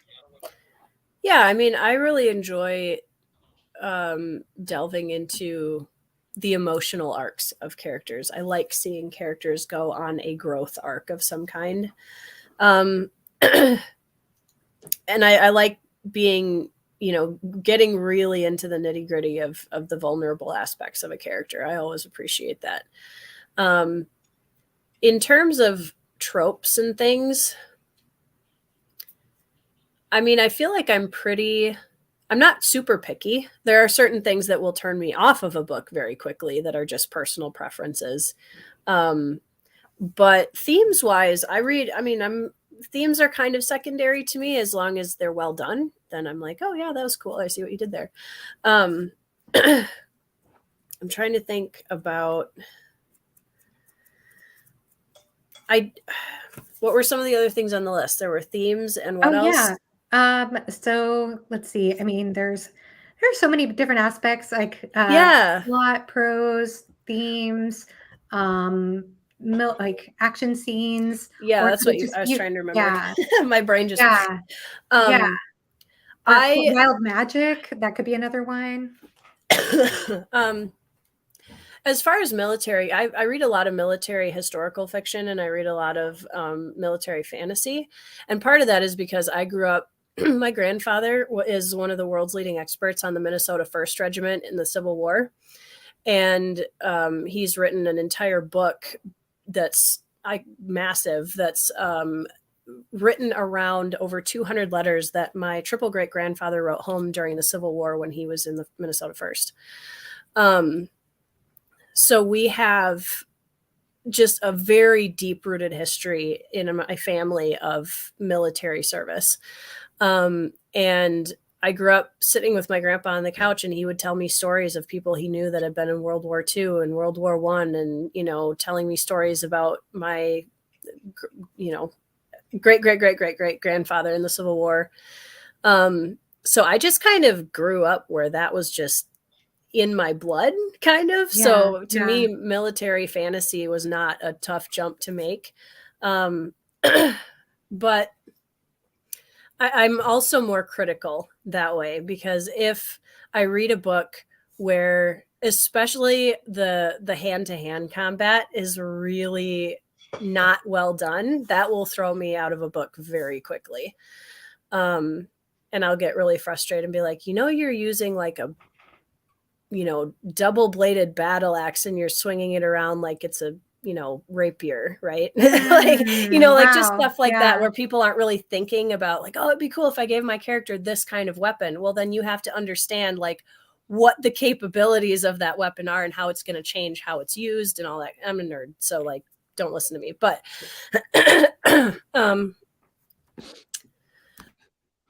there are two nonfiction essays by KJ Parker, one about swords and one about armor, that you should read if that's the case. I will definitely read them. I sent them to Jake because this is Jake hadn't read them because he's a douche. But Jake always witches and moans about how people are wearing chainmail and they're just cleaved right through by the sword. It's like how in fantasy armor doesn't actually ever do anything, like stop the blow. It's like wearing paper. And so Parker has two really good like essays. Like they're some of my favorite thing in his little novella collection.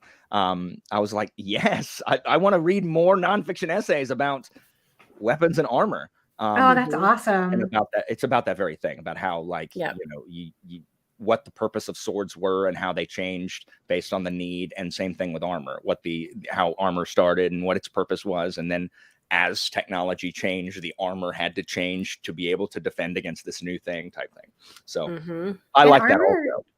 I also like the idea of like armor being heavy and how that can affect you in battle. I love that in the Song of Ice and Fire. I think he puts a lot of emphasis on that, the weight of armor and the speed.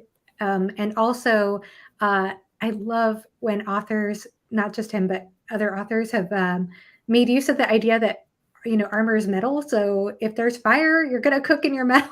Your right. armor, it's pretty dark. Drown, right. If you fall into water. Yeah, or you drown. Yeah. Yeah. And I get it, because it's like you want him to look cool. You want the scene to look cool, but you also have to, it's less cool if, your sword is being stopped by people's armor repeatedly, especially if you're supposed to be this BA guy who's supposed to mow through, like carving a murder canyon like Achilles or whatever. Like, I mean, you're not gonna, because they're wearing armor, bro. So I understand, like, and it probably bothers me less than it bothers Jake and less than it bothers you, Tori, because I'll forsake a lot for a cool looking scene. Yes, I mean, I will too, to be fair. I there are definitely some things that I can, suspend my disbelief a little bit, even though I know that's not how it would work. Yeah. What about you, Alan? Has your reading taste changed? I mean, I know that you were known, like when you started your channel, it felt like you were big into the heists. I think that was the big thing or the swashbuckling and swashbuckling. Yeah, but I still can't get you to read Lies of Locke Lamora. But I'm not gonna read it. Like, I'm not. Every time I even consider reading it, it has a resurgence, and I'm like, well, I can't be seen as going along with the trend. That's bad for business. So I can't have people. If I go by that logic, then I won't be starting LPQ this month because everybody's reading it right now. Everyone can't go by that logic, though. Like, I can go by that logic because that's who I am as a person. So yeah, I can't. Case in point. Alan is not like the other girls. And the thing, I mean, that's true. And the thing is, like, I wasn't saying that people have to like LPQ. Like, Kai doesn't DNF'd it after the second book, and I get it. Like, if you're not in it by the second book, then I get it. I understand. It's not for everybody. But like, not reading it, like not pushing through the first book, you say it's boring, and then you freaking read, Rhythm of War, or like the slog of Wheel of Time, or the middle 500 pages of Toll of Hounds. I'm like, shut up. With that. But I mean, yeah, it's changed. Before BookTube, I didn't read a lot. I had read, the fantasy I'd read was mostly Forgotten Realms books. I read basically the entire Forgotten Realms canon up through 1,000 Orcs. And I have that on my shelf. Nice. It was 1,000 Mids. I was just like, like the Dritz books. I understand, and I love Salvatore and the Cleric Quintets. Like the Dritz books are my least favorite of his bibliography. The Cleric Quintet I like better, and then his Demon War cycle I love. It's one of my favorite villains in fantasy. I still remember this guy. It's an evil priest. But so I read a ton of him, but by that point I'm like you got to keep this property going. Like I understand, and the fact that he's still writing Dritz Adventures. How is it interesting anymore? Like, how many times are you gonna kill these companions and resurrect them? Because they're not in danger because you're not gonna shoot the hand that is feeding you. So they're never. And at that point, when you're not in danger, what's the point? Like no one is in danger here. I was on board till everybody, whatever. Anyway, and so I always look for other stuff to read. And I read my big fantasy series that I read a bunch of times: Song of Ice and Fire, Dark Tower, Black Company, because all of those were read in high school with my friends while waiting for the next one to come out.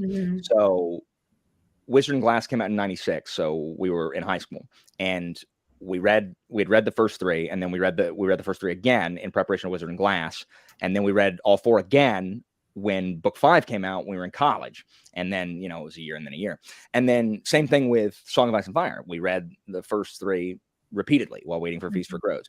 And then Black Company, same thing. The last 2 books, when we read the first 8, were not out. So we read the first 8 and then we read them again while waiting for, book, and then book 9 came out and then we read them again to wait for book 10. And so when I would go to the bookstore and look for like other stuff to read, I would pick up like Assassin's Apprentice, and the cover and the back just didn't interest me. I'm like, I don't know. It doesn't sound like a good book if you read the description. It sounds bad. So I'm like, I don't want to do this. And also I had a much lower tolerance for slow books, like things that nothing happens, than I do now. Same. Because I'm older and and so then I stopped reading fantasy. I stopped reading it all for a while, and then I stopped reading fantasy and only read nonfiction. And then I started reading fantasy again when I met Christina. Really, I read a bunch of mysteries. Like for a while, I read a bunch of mystery thrillers, like Jonathan Kellerman's Alex Delaware series. I read like all of those, and like Jeffrey Deaver, like the Lincoln Rhyme books, and so I read a bunch of like legal thrillers and like mysteries and long series and whatever. But then Christina, when we met, we had a big fat hurricane, and the hurricane wiped all the power out, and we had nothing to do. And so she told me she's like, have you ever read like Name of the Wind? Because it had music in it. And I'm like, no. And she's like, it's really good. And I read it and I was like, this is really good. And that got me started back in fantasy. And so I had tried to pick up fantasy again. And I had a little bit where I read the Shadow Campaigns. And Malazan, and those are the only 2 things I added to my repertoire after high school, really. And so and so then I read Name of the Wind, and then I realized there were other books to read, and then it had been 10 years since I looked for a fantasy book, and I'm like, oh, there's a lot more fantasy than I anticipated. And so and so that's my tastes have changed a lot. High school Alan would never have liked KJ Parker because it's boring. Oh, that's interesting. I got interested in military fantasy and like war and stuff in college when talking about just my degree with politics and the natural state of humankind leaning towards war if you follow the Hobbesian theory, as opposed to Locke's. Everyone is invited to a party and folding their napkins nicely, like, get out of here, Locke. And so like then it's like war interests me, and I realize that's not a good take to have, but I think war is really interesting, ancient war especially. Like once you can start dropping bombs on people, it's not interesting anymore. But I love because I've always loved this in video games. Like there's these games called Suikoden and these JRPGs, because I've always played JRPGs with big long stories and that's why I like the Forgotten Realms books, because they're big, elaborate, like, very stereotypical snidely whiplashy villains that say things like, oh, where was I? Ah, yeah. killing you. Like that's the JRPG line. Like that, I mean, that's the JRPG line, and it's fine. Like I love. You don't JRPG. like it in books. I mean, no, because like someone should be like, this is not how people talk. But in these Suikoden games, there's always a section where you're commanding armies on a battlefield, and it's always like you have a tactician and the enemy has a tactician, and they like give you like advice. I love strategist versus strategist, and so I've always loved that. And then that's led into, I mean, and learning about that stuff in school and everything that led into me liking, this stuff in history and then in books, and then I got like reinvested in. Because in college, I was interested in the Sengoku era period and the Warring States period of China and Japan, because my degree was in, East Asian politics and history.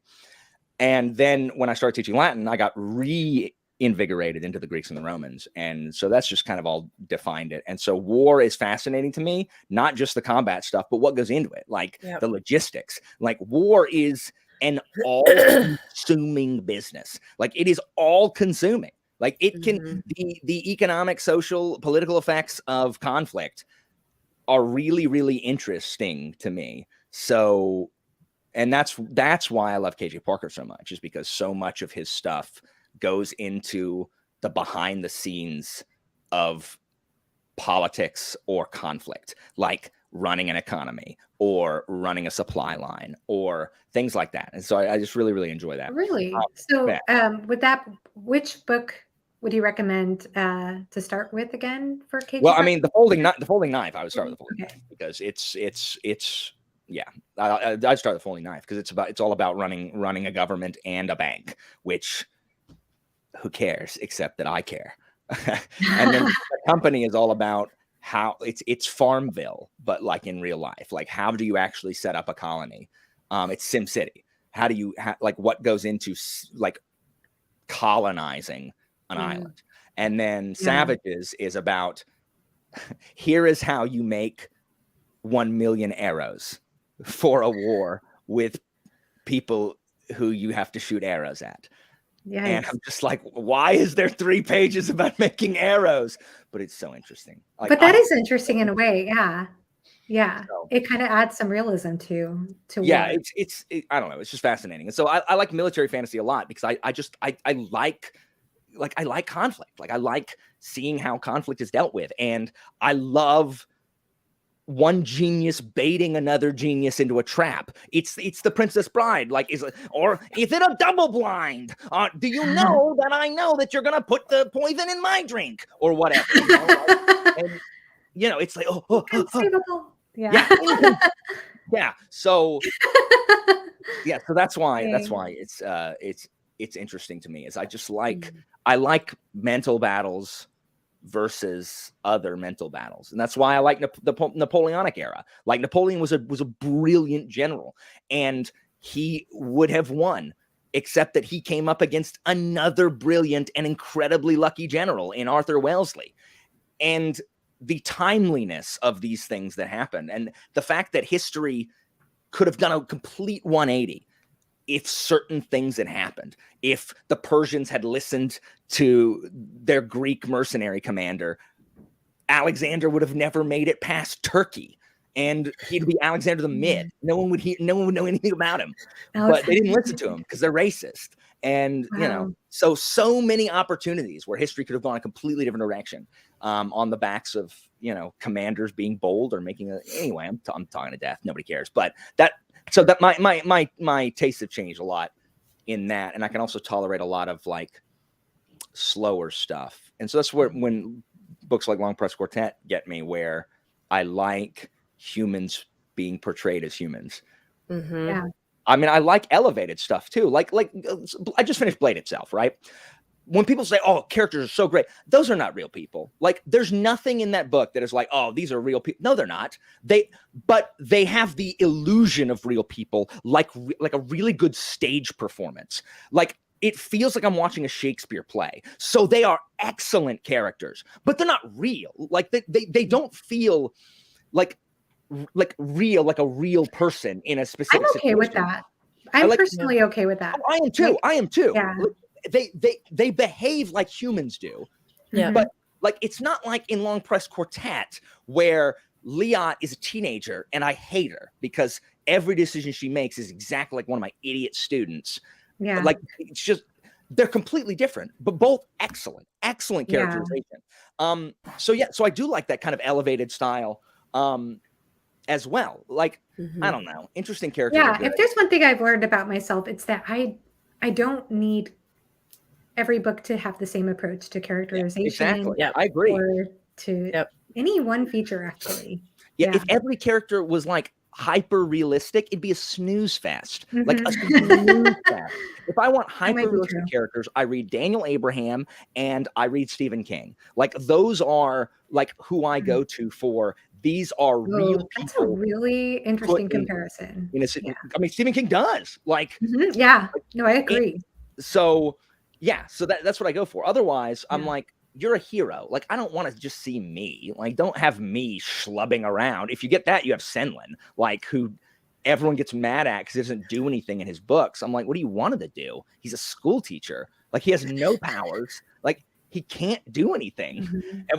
Everyone gets mad at that. I'm like, did you think he was going to be a superhero after reading the first book? No, he schlubs around like a school teacher the entire time. Yeah. So anyway. Yeah. Thank you, Evie, by the way.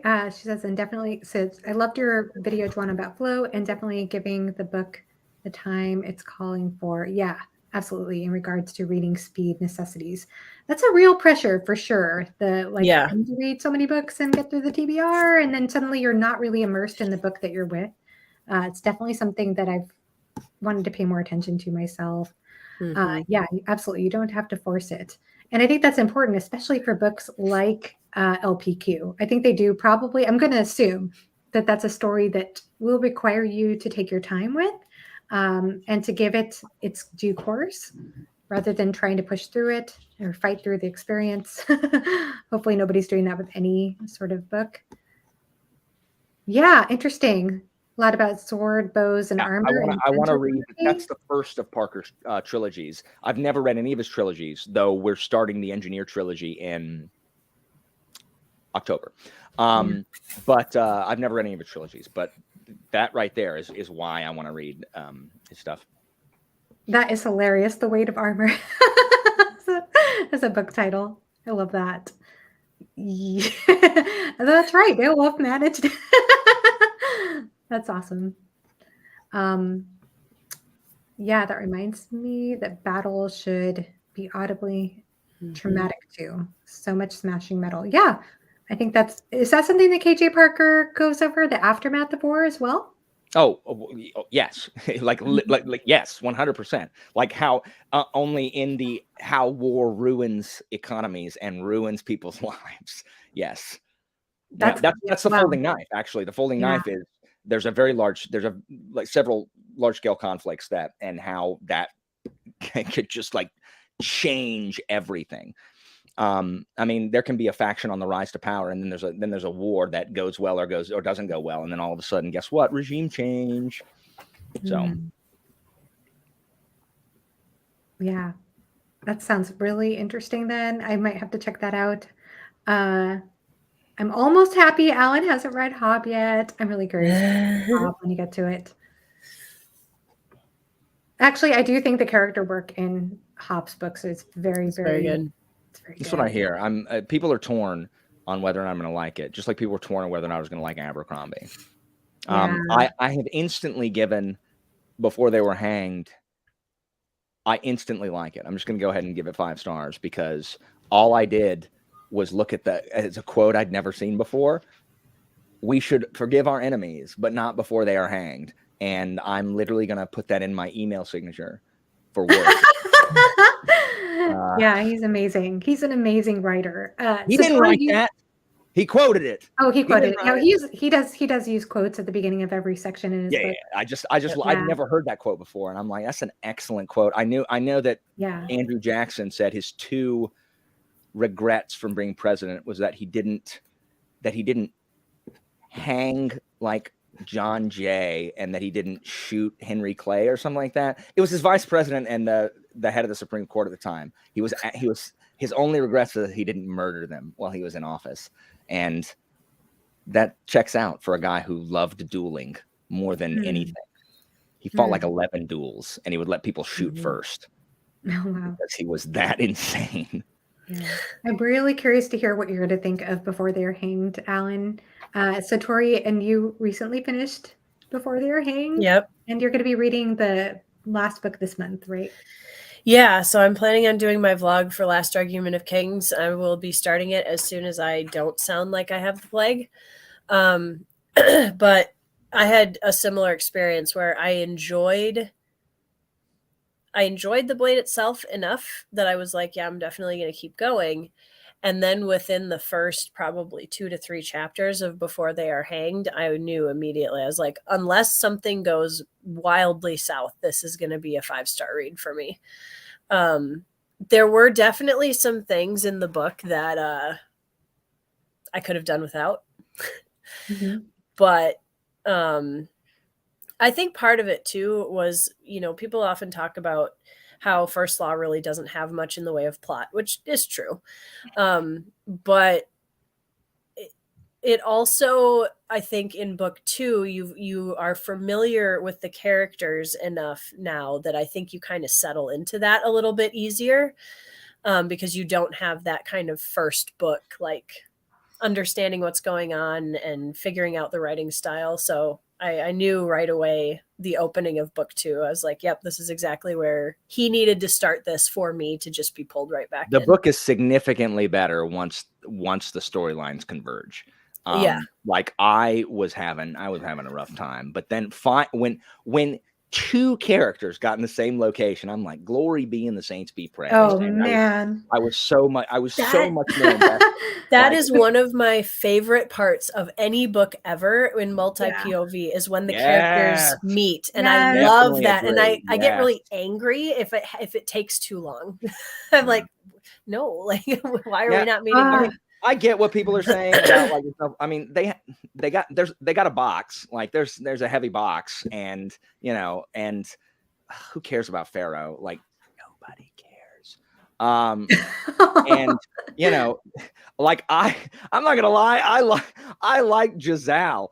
I do too. Worst. Yeah, he's a very interesting character. He's a very interesting character to read because you can watch. There's an arc there, like you're watching this arc over the books, and I think it's He's interesting. the worst. He's awful. He's just like I can't even talk about it because I'm not gonna spoil the book or anything. But Giselle is just like, I don't know. I like Baez. Baez is my favorite. I also liked West until very close to the end, and I don't like West anymore. Yeah, but I did really like West.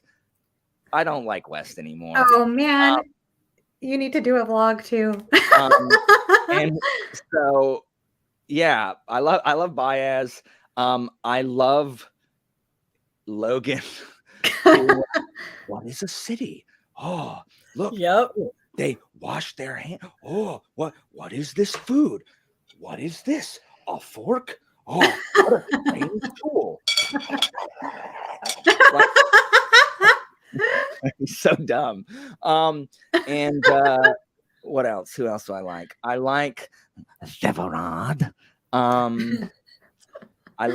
mean, Glocta's fine. Like, I guess I see why people like him so much. I don't know if it's people are just like judging him based on the entire series. Like, he's fine.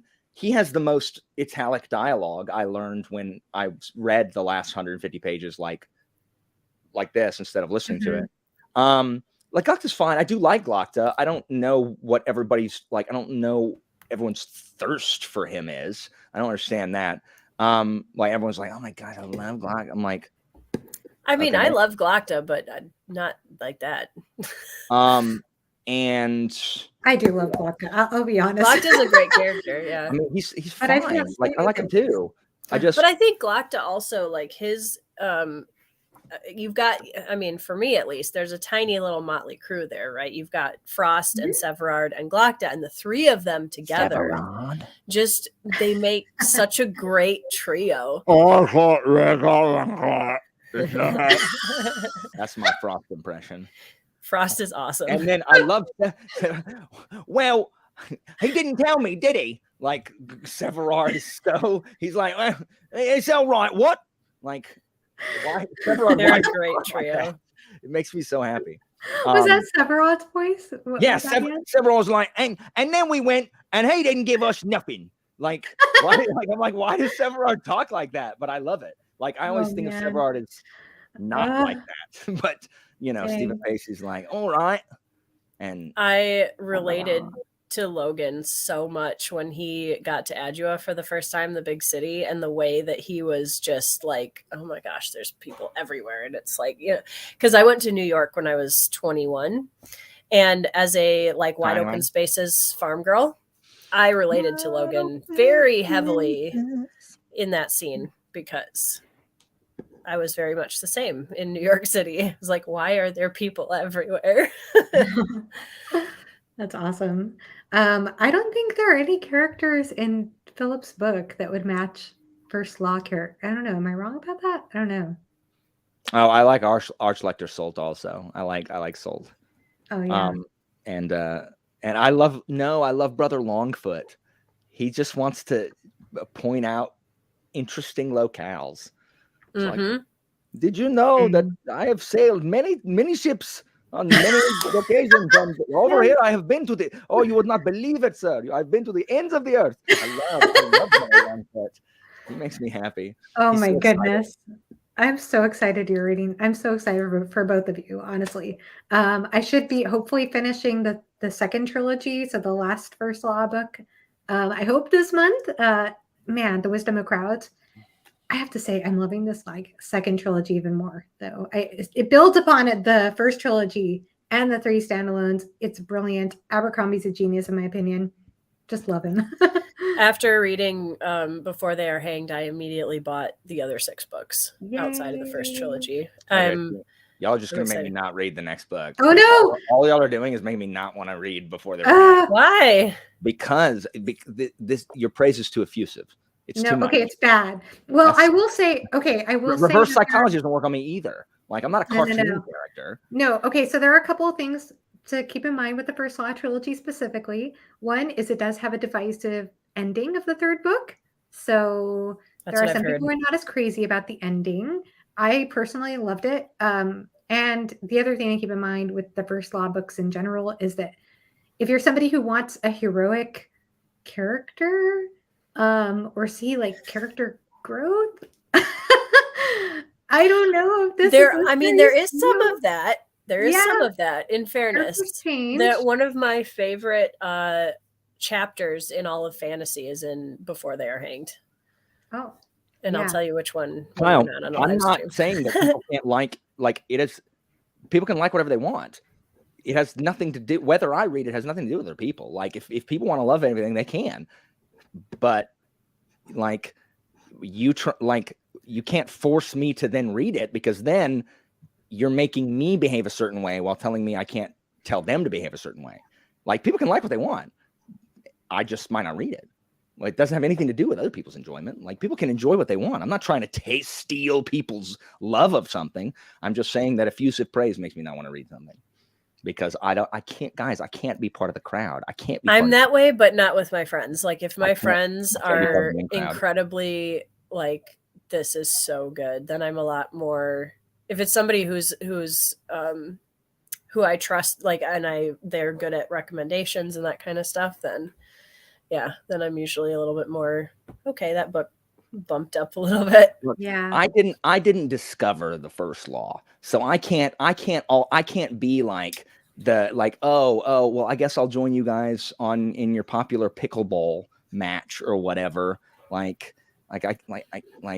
can't. Just like if I had never read Game of Thrones, I could never watch the show now. I could never read it now. It's too popular. Which one? It's so depressing though. But isn't that depressing? I mean, wouldn't you feel sad if you had never read it? I mean, no, because I wouldn't know. Dang it, Alan. I wouldn't know what I was missing. I would only know that other people like it a lot.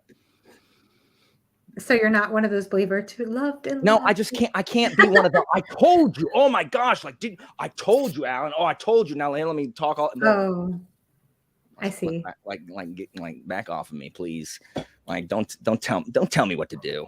That's what it comes down to. It comes down to my anti-authoritarian streak, which someone posted, and I forget who it was, but someone posted in both my Discord and Jimmy's Discord about on Chatting with Nuts when people were accusing me of being part of the elite now that I'm, above 10K. And I'm like, no. I still talk against the algorithm and against that elitist crap. And it's perfectly quoted from Feet of Clay.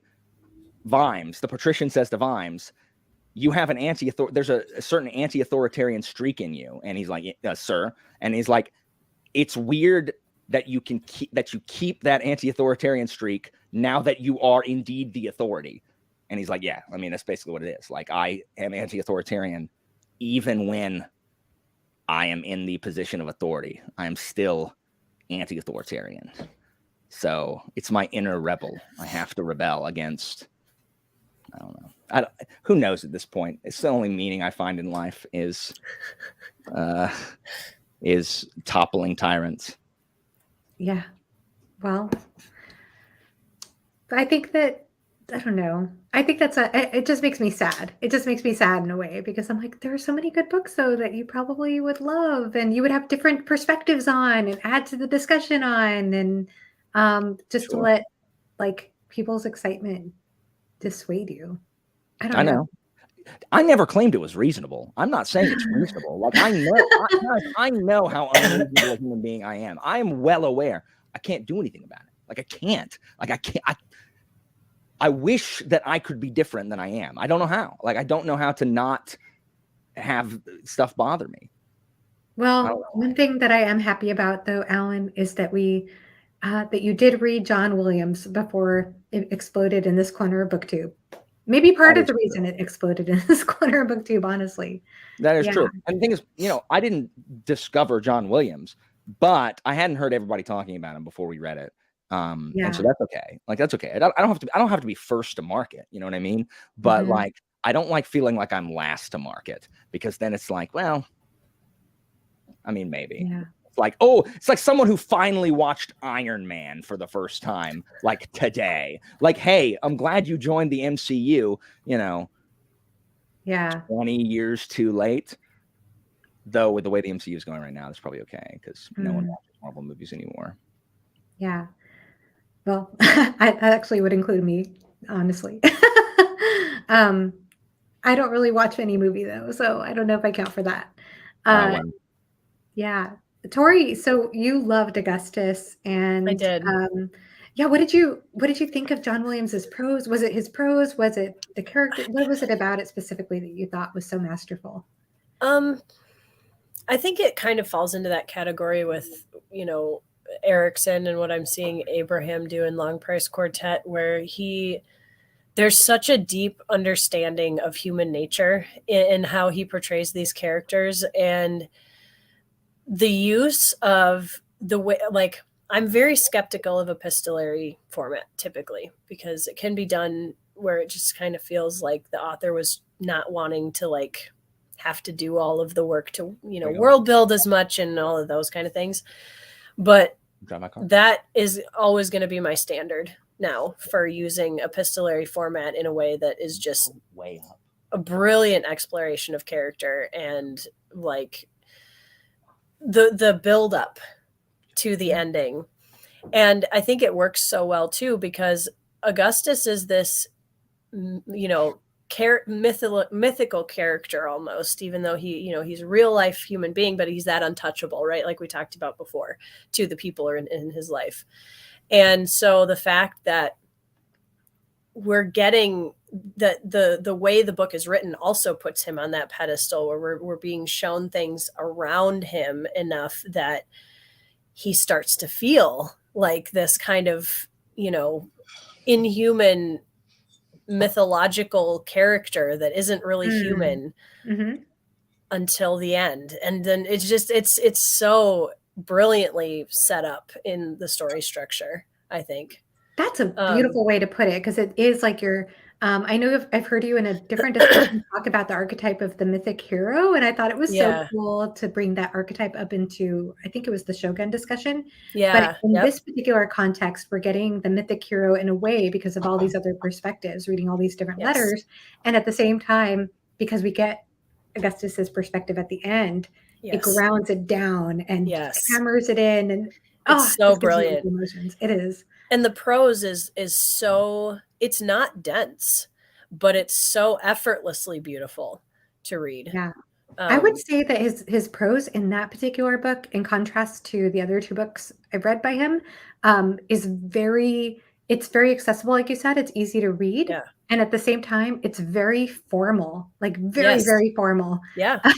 You never see him end a sentence with a preposition, or, everything is very stately, Yeah. almost Shakespearean at times, almost feeling that way, but not overdone, not elaborate, No. not too declamatory. And yeah, it's succinct at the same time. So Yep. just such a brilliant author. Yeah, he doesn't use unnecessary words at all. It's very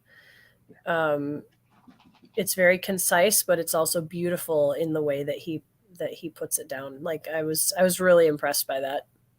Yeah. Yay. So, yeah. I'm so happy to hear that. It makes me so happy because I just yeah, Alan and I read Butcher's Crossing recently. And I think we both agreed that that was our least favorite of the three books. It's because I don't care about Westerns. I don't care about Buffalo. But I mean, it was good. It was excellent. It's just I just don't like it as much as Stoner and Augustus. Yeah. Yeah. Yeah. Is there anybody's prose style, Tori, that you read, and that, because I know Alan has talked at length about how John Williams has one of his favorite prose styles. I don't know why that is the case, but I love the way he writes, and I am so sad that there is not more of it. Yeah. Yeah. Same here.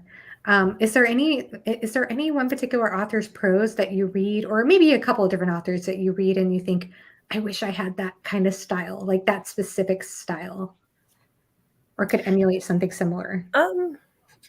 It's funny because we were talking a little bit before about tropes and elements in storytelling that either turn us on or off of books. And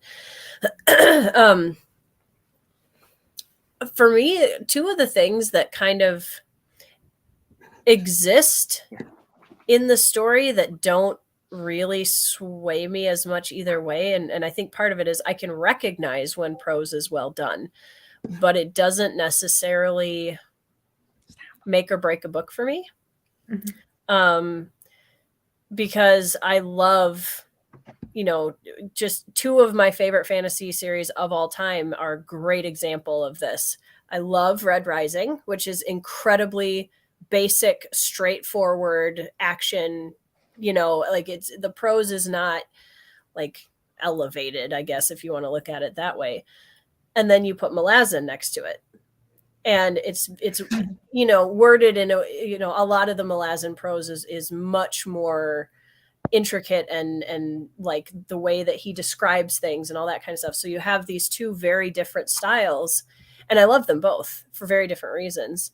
I don't know, like the prose just doesn't, it actually scares me when people talk about, oh, like this kind of prose, I want a book, like the prose makes or break a book for me, because I have a really hard time articulating why, kind of like Alan just mentioned, like why I like certain types of prose. Like I wouldn't necessarily be able to explain it intellectually, but I can tell when prose is well done and when the author is making a concerted effort to write good prose, and whether it's done well or not, but I can't say why. Magic systems are actually another one for me that don't make or break books. As long as it's done well and it doesn't take away from the characters. My biggest thing is when magic systems superpower the characters to a point where they're not real, like there's really no point, or it's about the magic system and less about the characters using it. Like one of the reasons why I had a hard time with Rhythm of War was because I felt like we leaned away from the characters and into the magic system a little bit more, and I was immediately done. I was like, nope. As soon as you sacrifice your characters for anything else in the story, I'm out. Yeah. So like they don't have to be the main feature. You can, like in Long Price Quartet, great characters, but I wouldn't say that it's really heavily character driven necessarily. But they're not like everything's working together, right? Everything's building up on itself, which is really cool. Yeah. Stop being dynamic and non-snobby. What did I do, Evie? Uh-oh. What What happened did I do? Talking about pros not making and breaking a book because Evie's a pro snob. Oh yeah. You know what? Different books for different people. But yeah, I mean, it scares me. That's one of my imposter syndromes as a writer, actually. And something that worries me is that I'm afraid that for a lot of the people that are more intellectual about how they approach fantasy prose, that my writing style is not going to be, and I don't think my prose is bad by any means, but it's not, it's not my focus. And so that scares me. I'm releasing an epic fantasy later this year, and I do worry about how people are going to respond to that. Because if prose makes or breaks books for them, that's scary to put it all on one on one thing as a writer. Well, since Philip is not in the chat, I know. I'll go ahead and shout out for him. Have you read Ursula K. Le Guin's essay on Yes. prose? Yeah. Yes. Oh, it's been a while, but I have read it. Yeah. Yeah, it's fantastic the way she framed it. And I think she makes a really good point, which is very similar to what I've heard Stephen Erickson make a lot, which is that the prose, like when you try to isolate these elements of fantasy, whether it's theme or character or plot, prose, it's all interconnected. And a lot of the glue is the prose. Yeah. And I think it's interesting. One thing I could say, I don't know that I don't feel like I'm the best at evaluating prose. I'm trying to get better at that. It's not my biggest strength right now. It's something I'm working on. But I can say that I used to be somebody who didn't think that prose mattered as much as just good storytelling. I think I've evolved my thoughts on that quite a bit. And I will say that with Erickson, and also just to parrot Philip again, because I know he's said this before, I think Erickson, one of his big strengths as a writer is his range, because he can go from writing these interesting battle scenes, and notice his language gets a lot more sparse when he's writing a lot of the battle scenes, and then he writes these gorgeous epigraph poems, and then he also writes incredibly silly dialogue sometimes, or banter, and goes into deep philosophical inner monologues. So there's a lot of range there, but there's a lot of color, I think, in the way that he writes, a lot of tone. And I know for me, still being, like I said, a little bit ignorant when it comes to prose, I will say that after I finished, anytime I finished one of his books, when I was reading a lot of them towards the end, I did find I struggled sometimes reading other fantasy books right after reading a Malazan book, because it just didn't feel like it had enough color for me, or enough tone for me. I don't know. But it can definitely be personal preference. It's definitely subjective too. Yeah. So I think there's not one, and I don't think there's one right style. So what you described for Red Rising, for example, I do think that Pierce Brown, I think of any author I've read, I think his prose style improves the most notably from book to book. Like reading Morningstar for me was so different than reading Red Rising. Yep. I don't know. Do you want to add to that, Alan, since you read the Red Rising series, or anything? I like it. I like his evolution less. I like it better in the earlier books than, everyone talks about how good, watch, people can jump down my throat. This is the other reason I don't like reading popular series, is because people cannot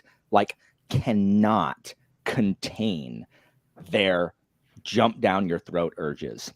They can't. And so if I have an opinion on Blade itself, or Before They Were Hanged, or Dark Age, in this situation, that is not the popular one, people cannot, they have to rush to their defense if they themselves wrote it. I don't like how it does improve technically, his technical ability improves between Red Rising and Dark Age, but it doesn't improve in a way that distinguishes him from a bunch of other authors. So it becomes much more homogenous to me in other fantasy authors, where it had character and a uniqueness to it in the earlier books, because it was less refined and less technically it has. Wait, so are you comparing, which ones are you comparing in that series? I'm comparing the books 4 and 5 to the first trilogy. That's what I'm comparing. Oh, I'm not. I was talking specifically. I've only read. I don't notice the difference between Red Rising and Red Rising and Morningstar. I thought there was a difference. I noticed a big difference between Morningstar and Iron Gold, and then Yeah, Dark there was Age. a difference. And everyone like, the reason that I'm supposed to like Dark Age is because his writing is so much better. I'm like, I mean, yeah, but it's less distinct now. Now it's just like, it feels like a fantasy author's writing, because it's not John Williams or Abraham or Erickson or Pratchett. It's generic fantasy writer prose, where before it's like, dude is at his high school cafeteria scribbling down in a notepad. Like, screw it, just throw it on the page. Like it felt more alive in the first trilogy to me than that's interesting. again, that's an incredibly unpopular opinion. No, I love it. I love hearing your thoughts on that, because it reminds me so much of, and you're probably right. You're probably right. I just remembered specifically, like when I read Morningstar, there were certain passages that I actually wanted to quote, and I didn't feel that way at all with the first book personally. But what you're saying is really, really interesting. It reminds me so much of my voice teacher, my old voice teacher, because he was a professional singer in Germany. And we'd listen to professional recordings of singers together. And he would say things like how, like, I would think, oh, wow, this person who I thought was a like a professional recording. I'd be like, this singer sounds amazing. He'd be like, yeah, she sounds generic. I couldn't tell her from any other soprano. And he would point to voices that were more unique. He's like, that is an interesting voice. That's an interesting voice. That's a diamond in the rough. And he would be able to, like, he trained my ears to think differently about voices and be able to appreciate different styles of voice, different unique features in voices. That's exactly what I'm rather than the generic commercial contracted voice. So that's why I get excited. It's the exact same thing in school, where all these kids think that there's one path to getting to college, and they are all cookie cutters. Nothing about them is sorry, no matter what your parents told you, nothing about them is special on paper. Like, nothing, because on paper, the only thing that has changed is the name at the top of the page. That's it. Looks identical to thousands of others. And they do not understand that college admissions officers are, yes, you have to have some of that, but they're also looking for what sets you apart from everybody else. Like, you know what I mean? Like, yes, is it exceptional that you have 5.0 and all these classes and all this stuff, and you did the same thing that all these other, like, high performing, like, tightly wound, ready to explode kids? Yeah, I mean, technically that's impressive, but it's not unique. Like, it's not like, you know what I mean? So yeah, that was a good teacher, Joanna. Like, that is excellent. Yeah, no, I actually think you two would like each other a lot. He also loves Discworld, by the way. Yeah. So there's nothing wrong with, I'm not trying to knock on Pierce Brown. I'm just saying I like his original stuff better because I think it has more of a personality. And it just seems book 4 and 5 are very drab to me. And everyone's like, oh, it's so dark. It's not. I've read way darker stuff than this. One thing happens that people think apparently is the darkest thing they've ever seen. I'm like, read any Black Company book, like any of them, you know, like that happens in like chapter 2 of book 1 or something. I don't know why people think it's so dark. Even like the original sagas, like the Volsung saga or whatever, like there's some really bleak, horrible stuff that happens in that. And I'm not trying to bash Red Rising.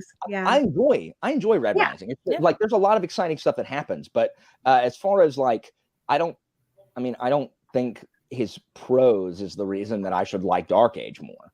You know what I mean? So, well, that's just it. I mean, I think you can have really amazing prose, but if you don't have the characters and the heart in it to go with that, then the prose is just kind of there, and then it's not as impressive to me, because it's like, well, yeah, it sounds cool, but there's nothing in it, you know. And I think that's one thing I'm really kind of grateful for having an earlier start to writing, I think, is that I really started delving into writing before I was in a writing community. And I think and that's one of the reasons I think I can compartmentalize when I'm writing. I can read books on the side and then go back to my novel. And I'm sure it's subconsciously influencing in some way, but I don't look at it as, I want to sound more like such and such author. And that's why, the question, Joanna, is there someone you wish you could emulate? I mean, No, and that's not meant to say No. that I don't have amazing role models in the author community, because I mean Erickson is somebody that he's my hero. Like getting to talk to him last year is like the highlight of my writing world so far. But I want to be able to be my own name, if that makes sense. Like I want people to be able to read my books and say, oh, I can tell that's a Tori book, or I can, that makes me happy. One of my favorite things is being able, like, and this is why these are the authors that are the top on my favorite authors list, is if I did not know what book I was reading, could I tell who wrote it? Like just from their writing style. And John Williams, yes. Daniel Abraham, certainly. Josiah Bancroft, Sebastian de Castell, Stephen Erickson, Terry Pratchett. These are all people that if they were like, if Glenn Cook for sure, if they were writing it, I could definitely tell who was writing it just by, and just like with Abercrombie's character voice, like so few reading Abercrombie and the Alchemy of Masks and Mirrors, which also does a really good job in differentiating between the two protagonists' POVs. Realize how few multi-POV fantasy novels I read that have a really distinct voice between the POVs, like the way, like how the writing kind of changes depending on whose POV it is. And Abercrombie is really good at this. This is where his character voices come that is really, really good. And Curtis Craddock does a really good job in Alchemy of Masks and Mirrors as well. But that doesn't happen as often or as distinct as I think it should. And I don't really notice it until I notice a book that does it really well, if that makes sense. So, yeah. I would love to learn more about prose styles personally, because I just find it fascinating. Like what you were saying about Abercrombie, I mean, he does have distinction in his character voices, and at the same time, every book, I feel like you could recognize his writing. There's something very distinct about it. I love what you said, though, Tori. I think that that's beautiful, like having your own unique voice as a writer. And you could certainly find inspiration there, but yes, yeah, for sure. Develop that. It's there. I mean, I've been heavily inspired by so many amazing fantasy authors, and I feel like I'm just kind of all melting potting it. Yeah, I think everybody is doing that. Yeah. You know what I mean? Like that's, I think that we're all inspired by things that we're maybe unconscious of. Yeah. And that informs our voice in some way. Having accessible prose can incorporate so many different styles, whether heavy or light, dense or flighty, and on and on. Interesting comment there. And then for me, I notice the prose while I'm reading, then it has pulled me out of the story. I want it to be transparent. Yeah. Interesting. I get bored with Pierce's writing, despite the very exciting things that happen. I understand almost everything to say, but not my native language. Okay. And but if you can put a beautiful sentence with simple words, McCarthy, then I'm into. Man. Yeah. Interesting. It's such an interesting conversation, and it's something that I'm just constantly intrigued by, and it's something that I appreciate with authors. I'm like, wow, how do you all do it? That's pretty impressive. Yeah. By tearing all of our hair out and hoping it lands. Yeah. I mean, it is something that you have to think about, though, because, I mean, there's 4 POVs in my work in progress right now. And I'm definitely trying, and this is first draft, so I'm going to go back in after this and kind of solidify, because right now I'm discovering the characters to some degree. And then the next pass through is going to be, okay, but how would this character specifically view this thing, as opposed to, because now I'm just kind of getting it all out, and then I'm going to go back in and, really try to tighten up a lot of the world building and say, okay, well, not all of the characters are going to give you the same level of world building, because not all of them care about the same things or notice the same things and all of that.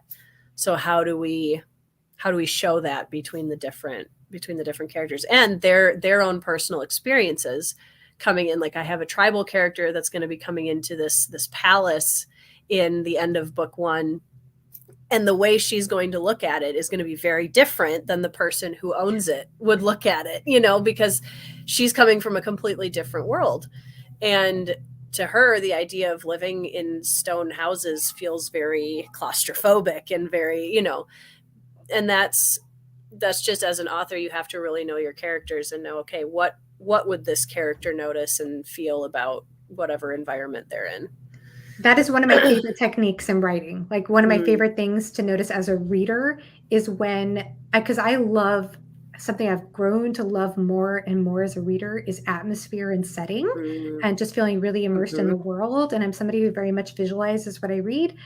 So when I can feel the distinctions in the character perspective, like how that's informing what we're actually visualizing as readers, I think that is so cool. I'm That's really like one of the coolest things. I'm really excited there's a scene in book 2 of this trilogy that I'm really excited to write, because it flips mid combat between two characters on opposing sides. And I'm really excited because I had this really strong image in my head of the one character, and he's facing off against this, like, one of those mythic heroes kind of thing. And he's gonna be brave. He's gonna be brave no matter what. And he gets his spear, and he's like, trying to, get himself, like, he might die, but he's got to try anyway. And then we switch characters, and the first thing out of the opposite character's perspective is coward. And, like, just flipping that completely and seeing the way that these two characters look at each other completely differently because of different things. And it's really fun to play with that. And that's one of the reasons why I love when authors experiment with story structure and, like, tell your story however and try stuff. Like, don't kind of get yourself stuck in a not routine necessarily, because routine is not always bad, but you know what I mean. Yeah. Have you ever read I don't remember the name of the series, but the one by Evan Winter? Oh, Rage of Dragons. Rage of Dragons. Yes. Fires of Vengeance. Yeah. Because I can't really spoil it, but there's a scene at the very end of the second book, Fires of Vengeance, where I feel like there's a switch. And I have not read that yet, but I'm excited to. I've read the first one, and I know he does that at one point during combat in Rage of Dragons as well. Yeah. I loved how he did that in book 2, even though I'll be honest, I was not as crazy about book 2 as book 1. But at the same time, I still love the way he did that technique specifically at one point. He writes combat. I love the way he writes combat. It's so good. I loved it. I loved book 1. Everybody's like, it's just training sequence after training sequence. I'm like, I don't care. I was zoned into it. Yeah. Alan, I know Alan did not like that book, by the way. But he gave one of the book is fine. There's nothing, like, it's fine, except he's the first person in history to ever think about using a sword in both hands. It's and even it has its flaws, but I still had fun. No, my problem is with the power up. Like, how he powers up, and not one person has ever given me a convincing argument on why it's not dumb. Like, I don't when authors break their own in-world conventions. Like, he doesn't have to. It's fantasy, right? But, like, if you're gonna set up the world, the rules of your world, you can't just break it because you want to. Like, what are you doing? Like Pierce Brown deciding that POV doesn't apply to him. It's like, what are you doing to me, Pierce Brown? That is you're ridiculous. I do agree with all your criticism. I agree with everybody's criticisms of that book, and I still enjoyed it. I still had fine. Like, I didn't hate it. I didn't hate it. Like, I just thought there was some dumb stuff. And I'm also like, bronze doesn't spark when you hit it together. And I don't want to be that guy, but it's like, you literally could have just Googled it. Like, because I didn't know that bronze didn't spark either. I just read it and I was like, I don't think bronze would spark when hit together. And so I Googled it and it says no. And I'm like, Evan Winter, you couldn't Google it? Like, it's not steel. Anyway, it doesn't matter. Like, nobody cares. And that is so small. And the fact that he invents dual wielding is also so small. The power up thing is a bigger deal for me. But it's fine. It's fine. It has the worst sexy time scene I've ever read. It's pretty bad. It was pretty bad. Yep. Absolutely terrible. I'm not anti-sexy. I can't talk today. I'm not anti-sexy time, but I did not like that particular one personally. Yeah. Yeah. Still enjoyed the book though. I don't know. It's crazy. Yeah. I don't know. Maybe it was I a reading taste thing too. I wonder if I'm really curious if my reading taste has changed, because I wonder if I read a book like that now, I probably You would just don't hate know it if I because would. you I'd become a book probably snob, Joanna. Yeah. I become a book snob. That's kind of a good thing. I've leveled up, right? No, it's not, because now it makes you an elitist, which makes you my enemy. Oh no. Yeah. It makes you someone who says that no one can talk to you about books unless they've read No. all of Cormac McCarthy and Oh. the entire Malazan. And if you haven't read those, don't even bother talking to you. That's what that does. That's what that makes you, Joanna. Is that who you want to be? Is that who you want to be? No. Do you want to be Jimmy? Is that what you want to be? Well, Like, Jimmy's okay. pretty awesome, but All right. hello.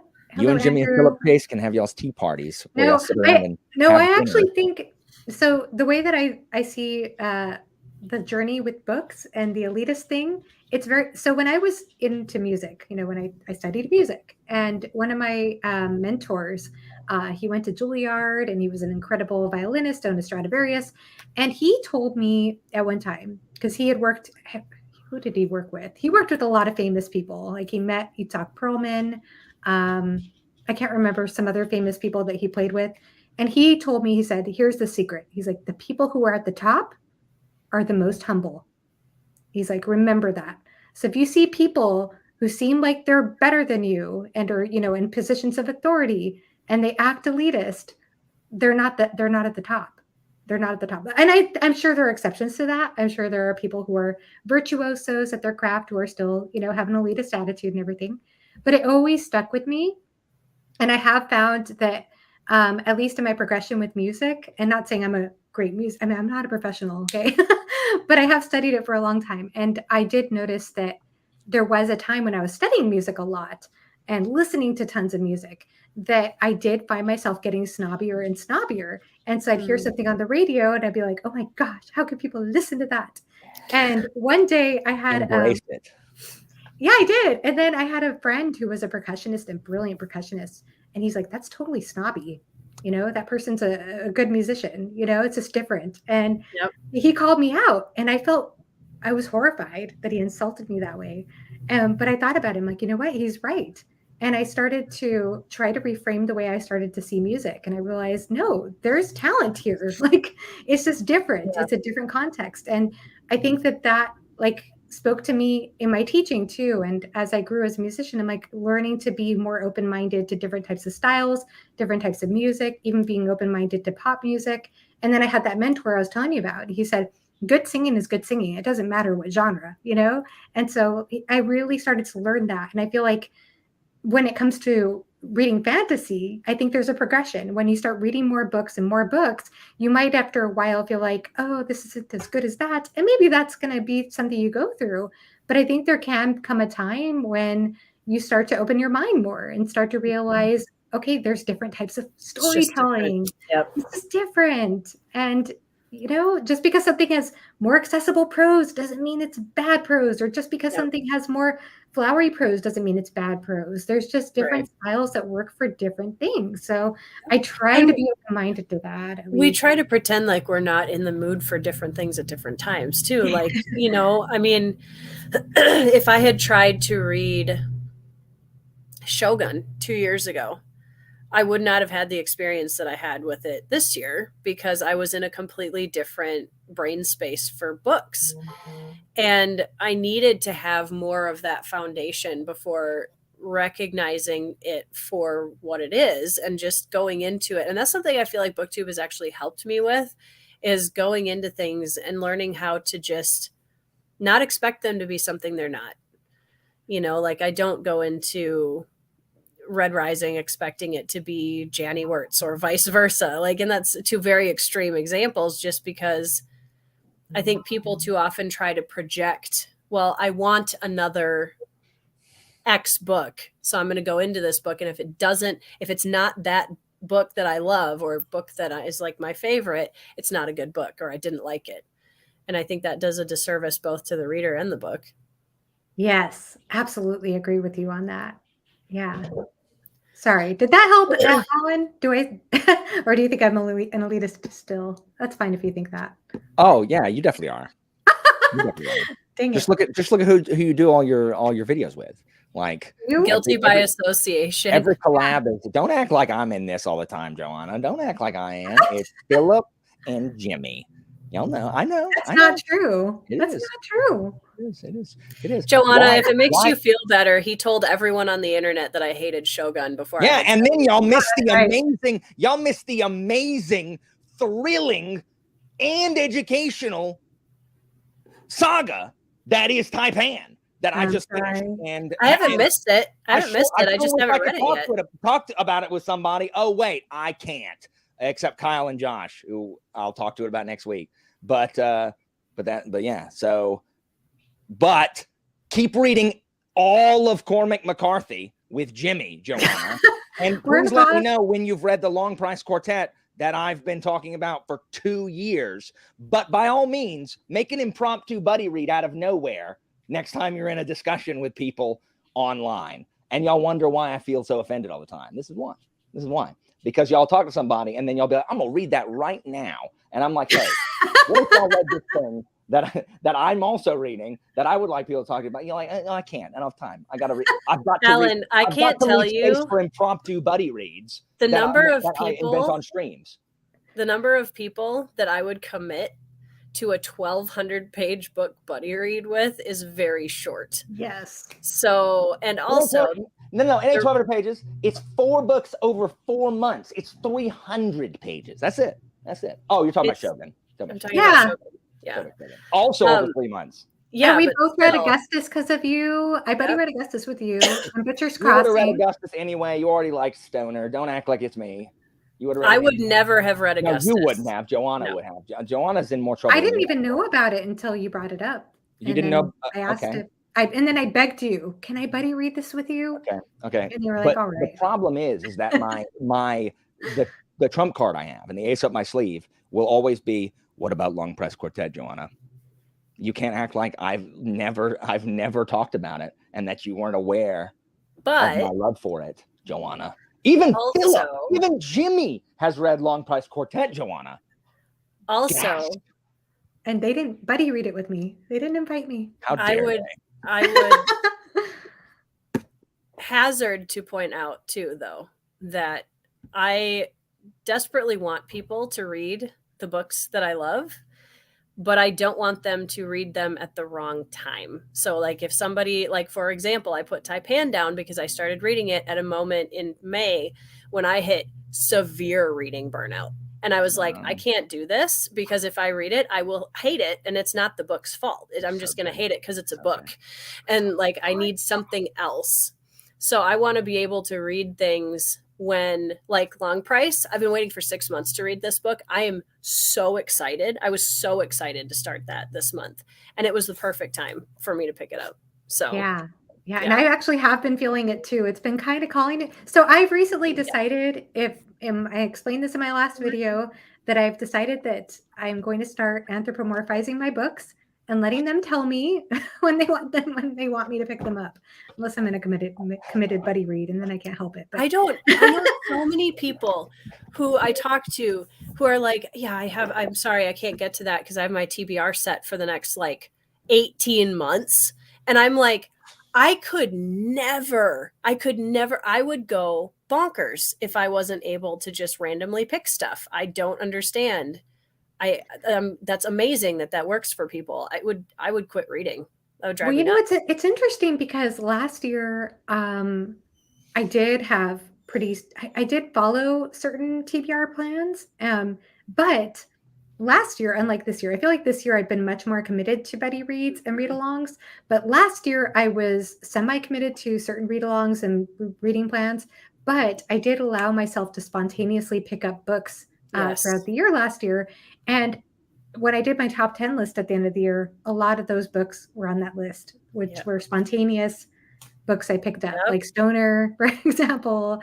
And by the way, Letters to a Young Poet by Rilke, that's one I would recommend to you, Tori. It's a short book and it's epistolary because it's letter format, but it's nonfiction. That one's on my TBR, actually. I would highly recommend it to you. It's a beautiful, beautiful book, especially for writers. So yeah. Fantastic. Yes, I know. I don't care. Like I don't, but I have to be like, I don't know what I have to be. I have to Well, overcome. and to be fair, I did want to read LPQ before Alan. Alan is the bigger influence on me So wanting is to it read my it. fault that you're not reading it? Like, are you pulling on me? Like, Well, it is kind of your fault a little bit, and here's why. I first found out about LPQ, I think around the time that I don't know. It was right around the time I started getting back into reading fantasy. I want to say like 2017, 2016. I don't remember the exact year. It was around then. And I saw LPQ in Barnes and Noble. And oh, that's there were a right. couple of times I saw it in Barnes and Noble, and I almost picked it up both times because it spoke to me because I Hey, loved the cover, but it Ellie. also said quartet, and that made me think of music. And Mm. so I almost picked it up, and I kept on picking it up, and I was like, but I don't know if this is good, and what if I don't like it, and it's really expensive. And so I kept putting it back and thinking maybe a later time I'll pick it up. But then guess what? I did forget about it for about a year, discovered, or maybe 2 years, I don't remember. And then I discovered Alan's channel, and he started talking about LPQ. And then guess what? You couldn't find a single copy after Alan started talking about LPQ. So it is kind of your fault that I And I haven't mean, read LPQ. and my tastes have just changed so much since reading LPQ. Like I used to, I don't know. And Jimmy went through this as well. I think Jimmy's still on the stream. Jimmy, didn't you give Game of Thrones like 4 stars or whatever, like in your first review? Like when we first started, not everybody, but like when we first start, we're all trying to find who we are, like, all right, our channel identity, right? And this is the problem when someone guns like shotguns from like no subs to like 10,000 subs or 1,000 subs like overnight.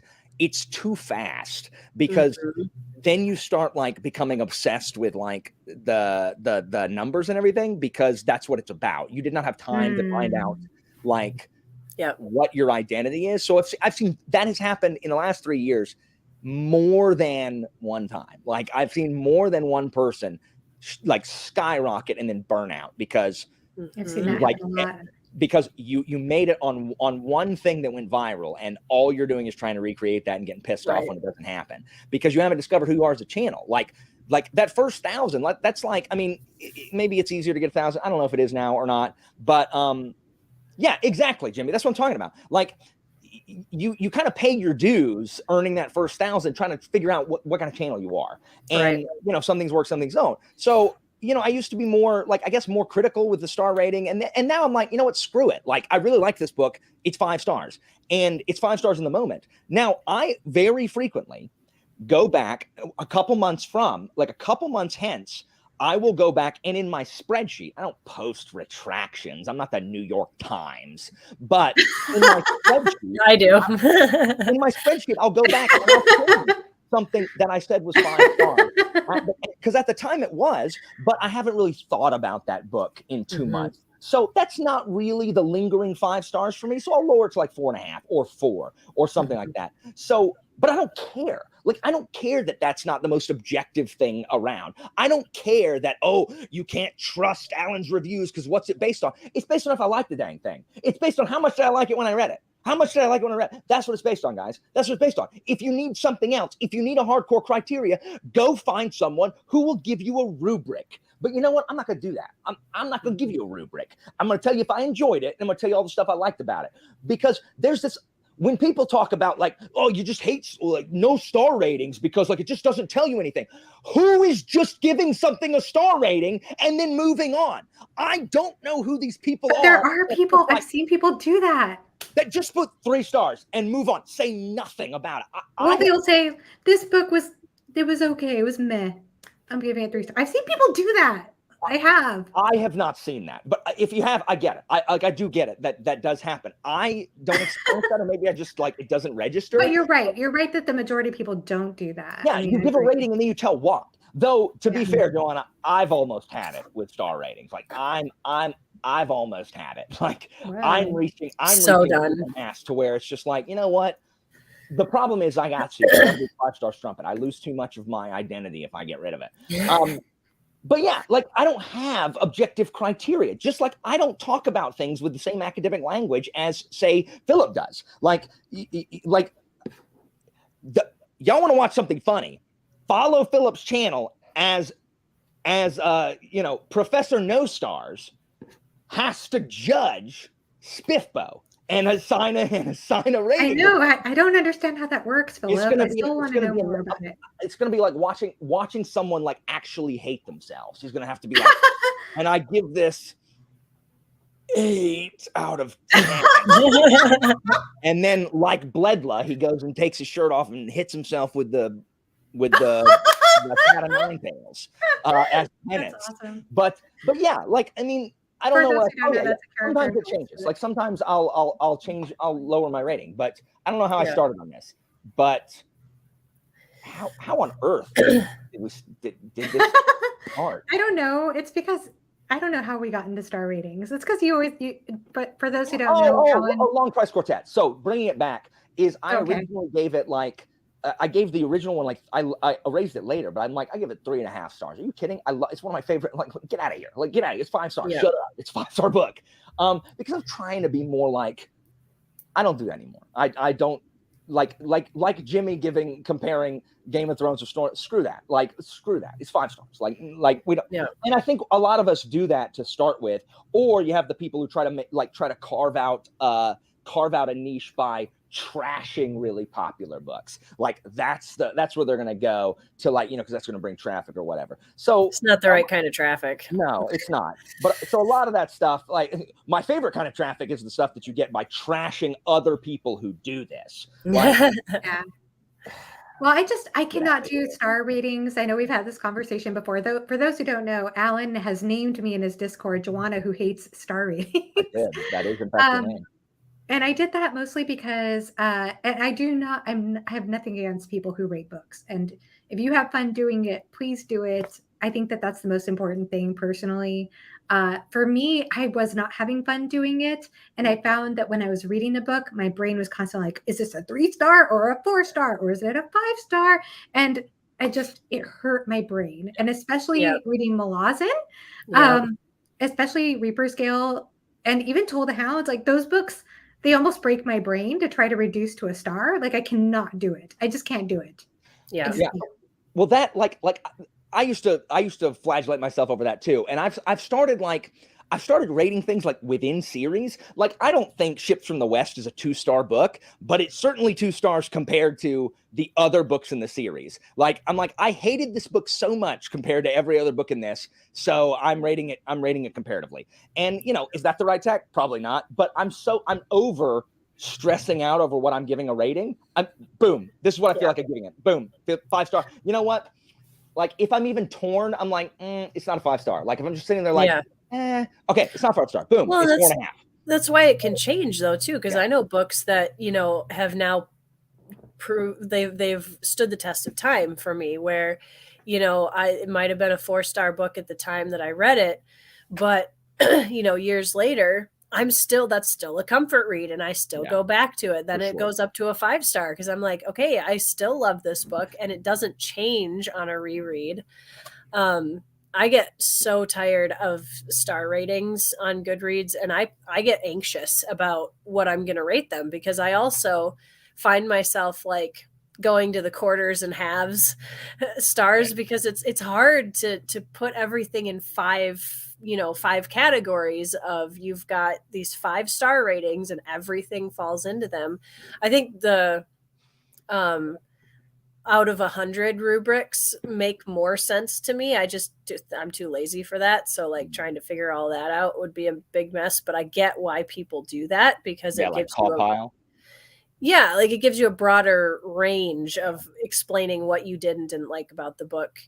And then the other thing that drives me nuts is I'll give something 3 stars, which if you hover over the 3 stars on Goodreads, it's, I liked it. Yeah. But that's in this but you give something 3 stars and people are like, oh my gosh, Tori hated this. I'm like, no, I didn't, but okay. Yeah. Yeah. It's like I love Malazan. Like everyone, like no one is going to sit here and accuse me that I don't like freaking Malazan. I'm not giving Toll the Hounds 5 stars. I do not have an enjoyable experience reading it. That's fair. Like, I'm not going to give it 5 stars because everyone loves Erickson. I also like Erickson. I don't care. Yeah. Toll the Hounds is not fun to read. Like, I And don't Erickson like loves Kalick. you. Yeah, I don't like Kalick. I don't like everybody standing around like, what is death? Oh, and I know, and I get it, guys. I get that there's a donkey scene. Glory be to the Saints The be best. praised, guys. It doesn't make up for 1,100 other pages. I don't know why people are like, oh, but the donkeys. Sorry. It does not forgive the whole freaking book. Like, it's not a 5-star read for me. That doesn't mean that it's not 5 stars for like literally everyone else. That's fine. Yeah. Like, Toll the Hounds is not a 5-star reading experience for me because I'm not being super objective. I did not have fun reading a large portion of it. Doesn't mean I don't like Malazan. There's so many people with Red Rising too that they're like, part of that's being aware, excuse me, of the, like, no, I mean, those of us, at least in this chat, are not sitting here trying to say that our favorite books are without flaws or that every single person should read them. And I think there's a big difference with that, because you're right, Mitch. Sorry. People will say that to me all the time. Like, I'm sorry, I just can't get into Red Rising because I hate Darrow as a first person perspective. And I'm like, I mean, he's not really my favorite either. I get it. I don't dislike Darrow as much as a lot of people do, but like, I mean, he's not the reason I love the book. He's part of the book. Darrow's one of the, I agree. Darrow is like, whatever. He's my eyes. He's fine. Like, whatever. But it's the rest of the book is why I love it. And Darrow's just in it. Yeah. But he's definitely not like, oh man, I loved Red Rising because, man, Darrow's perspective is just all the time. No. Yeah. No. Yeah, absolutely. I feel like that's the problem I have with it is like, well, what Derry said for sure earlier that I highlighted is that everybody has a different rating system. Yep. And I'm like, what? Like, I don't understand it sometimes. It's so different. But if people, I think Goodreads to me makes the most sense personally. If people are just doing it on like, I enjoyed it, the level of enjoyment, like 3 stars, I liked it. 4 stars, I really liked it. 5 stars, that was awesome. Like, I think that makes the most sense in my brain. But a lot of people don't rate that way, and it's confusing as heck. And you're right, Joanna. On Goodreads, a lot of times people rate without a review. I do. Like, I oftentimes just rate, but that's because I know I'm going to do a review on my channel. Oh, no, no. I mean that I actually have seen BookTuber, and I don't want to call anybody out, but I've actually seen, and maybe these people were just still starting out, so maybe it takes, like you said, it takes time to find your voice as a reviewer and to be able to articulate exactly what you loved about a book and what you didn't like about a book. That's a skill. I think that comes with time too. It's hard. I mean, I'm even sitting on, having just finished Shadow and Summer last night.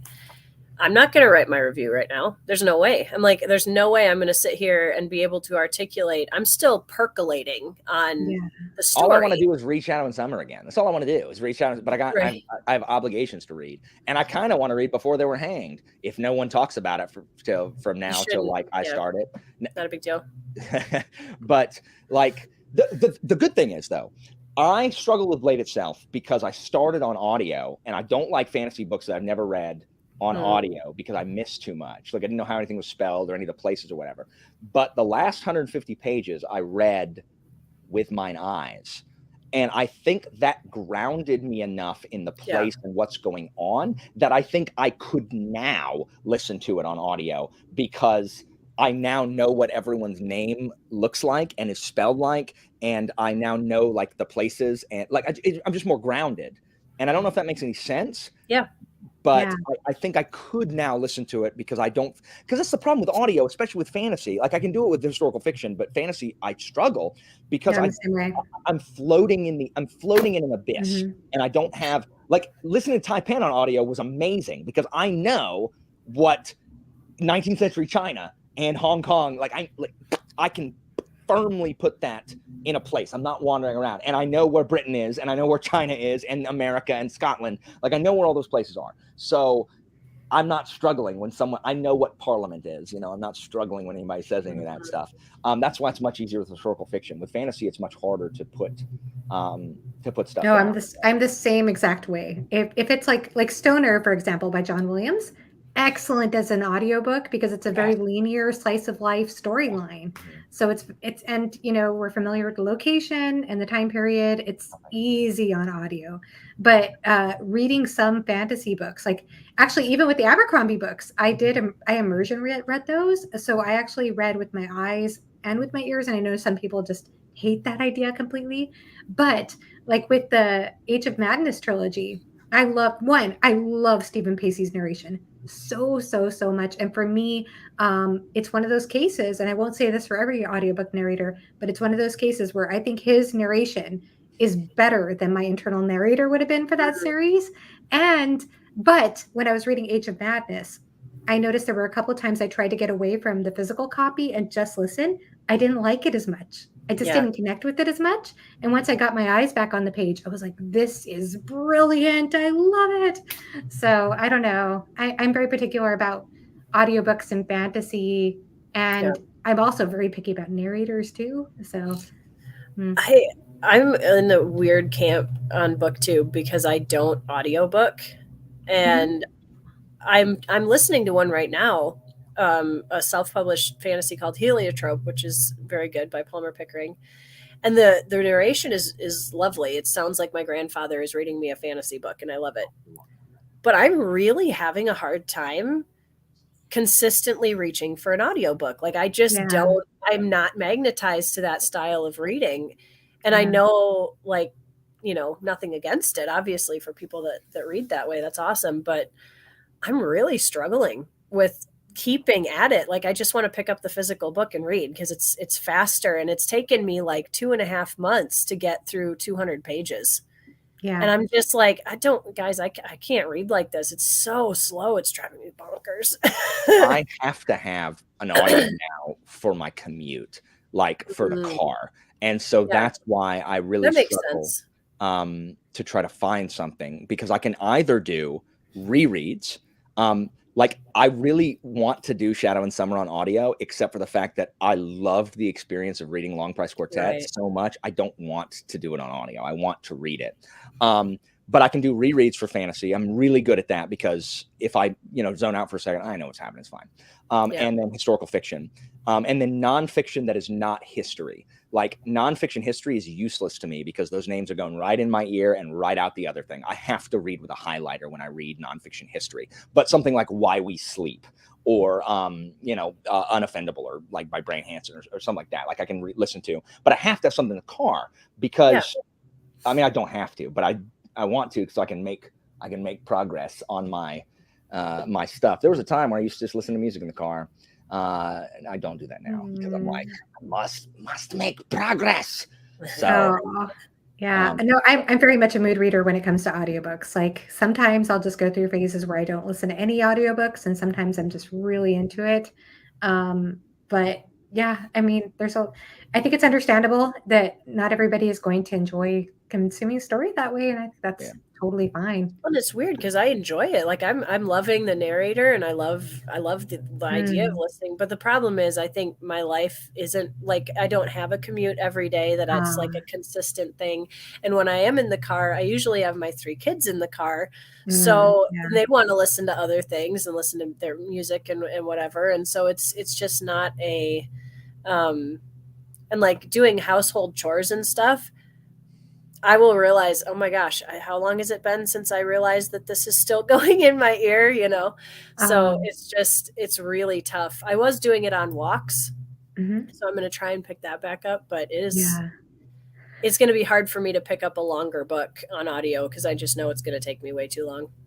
It was funny because Bookborn did a video the other day about books you can read in a day. And she was talking about The Ocean at the End of the Lane by Neil Gaiman. And that is actually the audiobook that made me a believer in audiobooks. Because I just decided I wanted to try it out at one point, and I didn't know about the Libby app.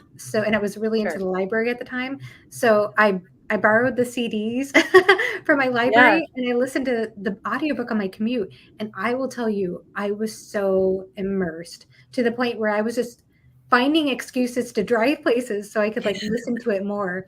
And it's narrated by Gaiman, by the author. Yeah. So that was really cool. But it was funny because she was saying audiobooks you can listen to in a day, but because I was listening to it on CD, I listened to it at 1 time speed. And that's like 6 hours, 22 Right. minutes. I don't drive 6 hours a day. So it took me like several weeks to get through that See, one. like 6 hours, that I think if I do audiobooks going forward, it's going to be shorter books like that, because the one I'm reading right now is it's a 24-hour Oh audiobook. gosh. Yeah. That's And I'm long. like, I'm Mhm. through, like, I feel like I've been listening and listening and listening and listening. I'm only at like 6.5 hours. Yeah. And it's driving me bonkers to see that large of a chunk still left. So, Yeah. yeah. Um, I'm giving it a shot. I mean, I know a lot of people that love audiobooks, and I can totally see why. I just am struggling with how to not feel like I'm dragging this book out of over, 3 months. yeah. So, I have a very liberal, it's funny because I did a video about like how I am very resistant to DNFing books, and I still am because I'm reading physical books. But with audiobooks, I have a very different policy. I will instantly DNF an audiobook if it's just an audiobook. If I'm immersion reading, that's different. Then I'll stick with it. But if it's just like an audiobook and I check it out from Libby, from library or Scribd, if I'm not feeling it, if I'm not gravitating towards it, I'm like, either not the time, I'll pick up the physical book later. And I'll so just move on.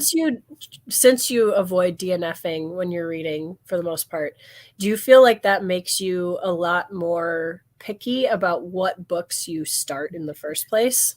Oh yeah, 100%. It doesn't always go in my favor, but yeah, absolutely. Absolutely. It does make me way more picky. Mhm. And it's interesting too. I don't know if I'll change my DNF policy in the future. I think I didn't think about this until after I did the video, but the main reason that as I explained in the video, that I started to get into not DNFing is because I went through so many reading slumps in my younger years, like years and years of not reading.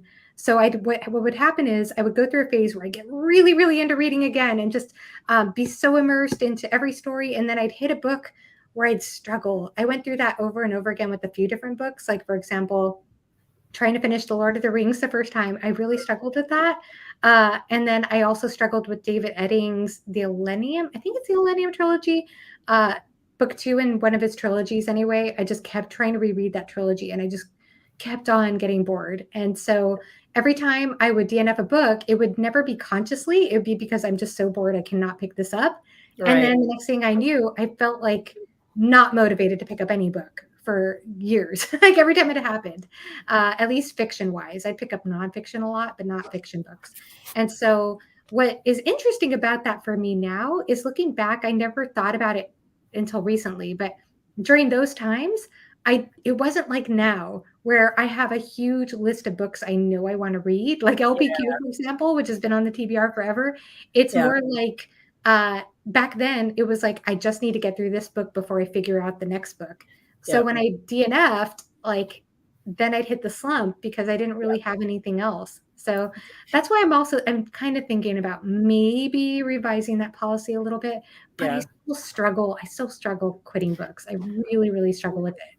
I do to some degree, but I've gotten to a point now where like my TBR is so massive that if it depends on how I'm feeling about a book. I will soft DNF sometimes where I will say, you know what, I'm not in the mood for this right now, so I'm going to put it aside and come back to it when I feel like I'm, more in this space.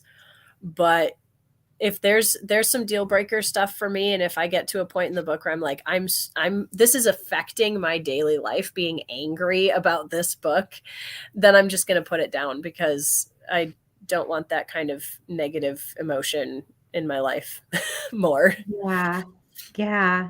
I hear you on that. I do hear you on that. I had something I'm thinking about. What about you, Alan? Because I know you were not very much into DNFing for a while there. Have you changed your thoughts on that over time? I mean, no, I don't really like DNFing. So I hate finishing a book because then I have to decide what to read next, and I hate it. I finished Taipan and Blade itself. And so for over 24 hours now, I have been not being able to decide what audio book I want to read. And that stresses me out. And then I have a whole bunch of like stuff I want to read physically, and it stresses me out. So I finally am able to just be like, well, I have a commitment. I have to read this for my channel, Buddy Reads. So I'm going to read this right now. But you know, when I finish, I'm just like, I just want to withdraw, to not have any friends, and to when I just read, like, cause I never used to have this problem. Like I never had this problem. Like I start reading Malazan, guess what I'm gonna read next? Malazan. And guess what I'm gonna read after that? I'll read Malazan. I'm gonna read Malazan for 10 books. And then when I'm done with that, I'm gonna read something else. And then it's like, oh, okay, I started this. Guess what I'm gonna read next? Second one. Guess what I'm gonna read next? The third one. And on and on and on until it's done. And I wish I could just do that, but I can't. I don't have time. All right, because you know, I have because I mean that would be fine. That my quality of life is better because I don't have to make decisions anymore. But at the same time, then I'm not doing anything with anybody else, which is really the point is community. And if you like, you can say the point is community, and if you don't do anything with the community, you're a liar. And because like you words are free, right? Like you can say what you want. You know, I can say that I like Philip, but you know, like if I am always driving to Philip's house and like, you know, breaking his windows and throwing poop at him when he comes out of the house, like actions are bigger than words. Yeah, that's what I'm saying. Yeah, you know, like you know, you can say to your friend, "I love you," and then hack off their head with an axe and bury the body in a lake. I mean, either like that doesn't agree with what you said. So that, you know, like I like the community building part, but it stresses me out because I have analysis paralysis really badly, and I always have. When I was poor, when I was in college, I would literally have like $10. That's enough to buy one book. It's not now. I would go to Barnes and Noble, and I'm not exaggerating. I know I exaggerate a lot. I would go in there, I would find 2 books I wanted, and I would stand there for 3 hours scouring the internet for reviews, reading the backs of them, sitting down, reading a chapter, like looking at both of them, because I couldn't make the wrong decision. I only had enough money for one. And so after 3 hours, I put them both back and went home, because better to make no decision than to make the wrong decision. And so that is where I've never completely gotten rid of that. So, but you do have TBRs, right? Do you have, is it an older TBR? I mean, I have a TBR, but it's mostly my TBR is obligations, like stuff that I'm obligated to read. It's never like here are the things that I would really like to read. None of them is with anybody else, and it would make me a pariah because, you know, like I would, you know, it would not be nothing but KJ Parker trilogies and Greek and Roman nonfiction, and then no one would watch my channel. You know what I mean? And I would have nobody to talk to about them because that's often what I'm in the mood for. Or like, and the real problem is stuff that I'm in the mood for that I can't get to, but I desperately want to. And this includes finishing Shadows of the Apt and finishing Dave Castell's Spellslinger series. Those are the 2 things that I want more than anything to finish, and I cannot make a hole in my dang schedule to read them. And it's because of obligation and stuff, which is fine. I'm not complaining about obligation, but it's obligation removes a lot of the stress from me while creating another separate stress. So that's why I like TBRs, because it takes the decision out of my hand. It's like, this is what I'm reading. This is my job now. I read this, boom. But it creates stress because, man, I sure wish I could figure out how apt turns out. I sure would like to know, man, I sure would like to finish the freaking Ravensmark series, Crowfall, book 3 not being read. And so that creates a new stress. I'm not a mentally well individual, really. So I have a lot of neuroses more than psychoses. And so I don't know how to relax, which is what Christina tells me all the time, is I don't really know how to, like, everything is stressful to me, even my leisure time, how to spend my leisure time. Like right now, when this ends, I have a decision to make. Do I go play Demon's Souls? Do I read? or do I film something? I'm behind on videos, I'm behind on reading, and I want to play Demon Souls. But if I choose to film, what video am I going to film? And I'm film a review, which is harder, or wrap up, which is easier. And if I choose to read, do I read Labyrinth of Scions and Sorcery, or do I read Dividing the Spoils, my nonfiction book, and make progress on that? Or do I sit and do a crossword puzzle or read The Week? Like this, like I can, all of those decisions like are not easy for me to make. And I know most, like for many people, decisions like that are easy to make, and I envy you. And it's why when I come home during the week and I ask like Christina a question like, hey, do you want to do this or this? And she's like, well, whatever you want. I'm like, Christina, no, like I'm asking you because I want you to decide, because I have had to make 30,000. I think like the average teacher makes like 30,000 micro decisions a day. It's some ludicrous number of micro decisions, and it exhausts me. Like even unconsciously, it exhausts. I don't want to make one more decision when I get home. Not one. Like I want to be told what we're doing for the evening. I want to be told how to spend my time. I don't want to make even a single decision. And so I'm just in a state of stress all the time. And that's not the purpose of what you asked me. I don't. No, it kind of relates. I don't like being a failure. Like I don't like not finishing something. And the only time I DNF is if time I will finish it. The only time I DNF is if I am up against the clock and I have other obligations and I don't like the book enough to continue. This is why I have so few DNFs. And every now and then I will DNF something I haven't started because I have to hard reset. Like for my patron reads that I'm going to bring back in August, I have to, everything I said I was going to read, I read Blade itself. I did fulfill one obligation, and that makes me feel good about myself. The other ones, I'm never going to catch up. But I would like to start it again, but understanding that if a book that is over 400 pages is chosen, I'm reading it in 2 months. I'm not going to read it in 1 month. I'm going to read it over 2 months. I'm going to split it in half. I'm going to read it over 2 months because I just can't read a chunker. But I would like to start doing that again. But it worked really well when we like split up Shogun, right? Yeah, exactly. So I have learned to be able to do that. And so like this shouldn't be stress. Everyone's like, it should be for pleasure. Okay. Like tell me how to enjoy my leisure time, please. And if I'm playing a video game, all I feel is regret because I'm not being productive. And I don't know how to just sit and play a game and not feel guilty because I'm not being productive. And I don't know how I got this way, because as a youth, all I did was shirk my responsibilities.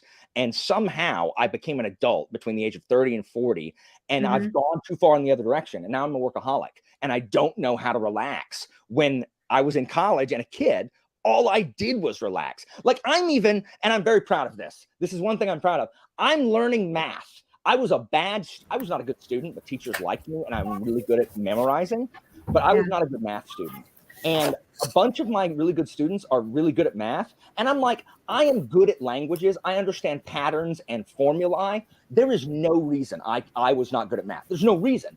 And so I talked to my friend, the engineering teacher, who's my best teacher friend. And he's like, dude, I'll help you if you like ever need tutoring. And he pointed me to Khan Academy. And I'm not too ashamed to say that I was going through the algebra course until I hit a word. I'm like, I don't understand that. And so then I went to the pre-algebra course and I'm working through it. And I'm relearning pre-algebra and algebra. And I'm going to learn pre-calculus and trigonometry because I got a D in that class and I'm going to redeem my dang self.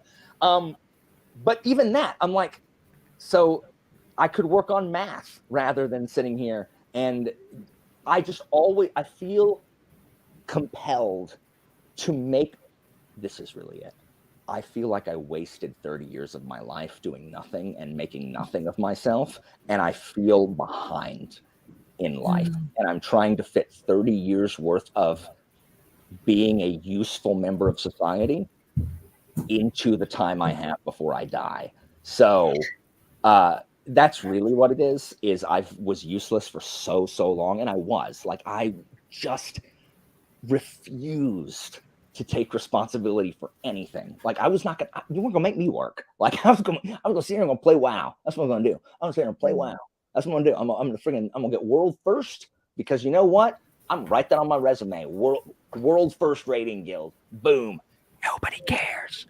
So like, I'm just trying to make up for lost time. And I know that there's no couching here and that you didn't bring me on here to like, That's fine. No, for a it's therapy okay. session. And I don't know how that comes with the DNF thing. I mean, these are all the things that go in. This is why I'm a mess and why I'm a mess all the time. It's because I can't slow it down. Well, I think I really do believe in the saying that nothing is wasted. So I don't think you wasted your life as much as you think you did. Obviously, you've had a lot of life experience. You attracted this beautiful wife into your life and this wonderful home that you've created. So I think things have fallen in place for you more than you've probably realized, but it's hard to see that at a distance. I mean, if you're not at a distance sometimes. But I do resonate with what you're talking about because I feel like I have struggled with that too. I think it's like the theme in Stoner, a lot of that anyway, or just questioning things, the existential questions anyway, I think is something I could relate to. And by the way, Anita, we do love you. So just want to echo that in the comment section. I do think it relates though to TBRs though. I think that knowing what's coming next for you in your reading could sometimes take the weight off your brain with the decision making, like you said. And I think you're right. You make so many decisions. Yeah. And feel free to highlight any comments because I know I'm missing a whole bunch. No. Feel free. I think that where was I going with that? Oh yeah, I even remember when Obama was president, him saying something about or something was said about how he had servants or people in his the White House who would actually choose what he wore every day because he needed to exhaust himself a little bit less on the decisions that he made on a daily basis. 100%. Yeah. Yeah. That's someone was saying they were talking to their teacher friend. Yeah, Derry. Decision burnout. Like we have to make so many decisions in the moment. And as a parent, Tori, you have the exact same thing. You've got to make these decisions in the moment that can affect these. Well, and that's one of the reasons. I have a lot of friends who are more introverted than I am. And when I'm typically in a group of friends, it is very rare that I am not the most or one of the most extroverted friends in the group. And I will tell them, because they'll come in and be like, it always kind of shifts towards me to make decisions for the group because I'm willing to voice opinions. Yeah, because I'm willing to say what my opinion is. But I have said many times, I'm not going to say anything, you guys, because I'm tired and I don't want to make a decision right now. And you guys have valid opinions that I'm also happy to follow. I don't feel like I need to be doing my first thought all the time. And it's definitely a real thing when you're making a gazillion, like you said, micro decisions every day, especially for other people. You don't want to get in a group of your friends and then be having to make all the decisions for them too. It's definitely a real thing. I think that's Tori. Oh, sorry. Go ahead, Joanna. No, I was just going to say, I think that's a very common situation that happens with people who tend to be a little, not only extroverted, but also more assertive with their opinions and their thoughts. So it makes sense to me. They'll be like, oh, what does Tori want to do? We'll just follow you. My entire friend group was my D&D group. I was the DM, and my friends were just and this was in college and in high school. They were just more passive than I was, and they just kind of deferred because I was the one, again, Asperger's kid, didn't understand it. I was the one who was going to care the most about the decision that was made. If a decision that I didn't like, I was the one that was going to make a stink, and no one else cared enough. So they, but when I would try to do what you do, Tori, is where do I want to go eat? We sit there and we dicker back and forth. Yes. And I'm like, here's where we're eating. Guess what? We're going here. This is where we're going. If it takes too long, I do that because that's where my ADHD comes in. Because I'm like, I can't. You should see Ben and I go through a drive-through. It's hilarious because my husband is literally an ent. Okay, I married an ent, and I'm not joking. I did too. Everybody, right? Everybody thinks it's hilarious when I say, I'm like, no, I'm not. I'm actually totally serious about this. And we will go through a drive-through. I knew what I wanted 10 minutes ago on the drive there. Oh, okay. Got and it. we get to the drive-through, and it's like he didn't even think about it until he's now being asked what he wants, and he has never been here before and has to look at all and think of, and I'm sitting there like this because I'm imagining the person on the other end being like, which isn't necessarily the case. And it's really not as long as I feel. I realize that my perception of time is not the same as everyone else's because my brain moves at 100 miles an hour all the time. But it's really funny because I get very stressed out when Ben has to order drive-through because I feel like it just like, how did you not know what you wanted already? This is I do agree with that you can be introverted and assertive too. My husband is like that. My husband is very introverted, but he's also very assertive. And I appreciate that, except that sometimes he's a little wishy-washy. Speaking of this topic, so I'll be like, what do you want for dinner? He's like, and he doesn't say anything. And I'm like, do you want this? Do you want this? And he's like, you could just decide. Yeah. Being on the spectrum, the best thing I can do is like patterns of behavior, this like routine. And so when we go to eat, I'm going to eat the same thing. And people are always like, why don't you try something new?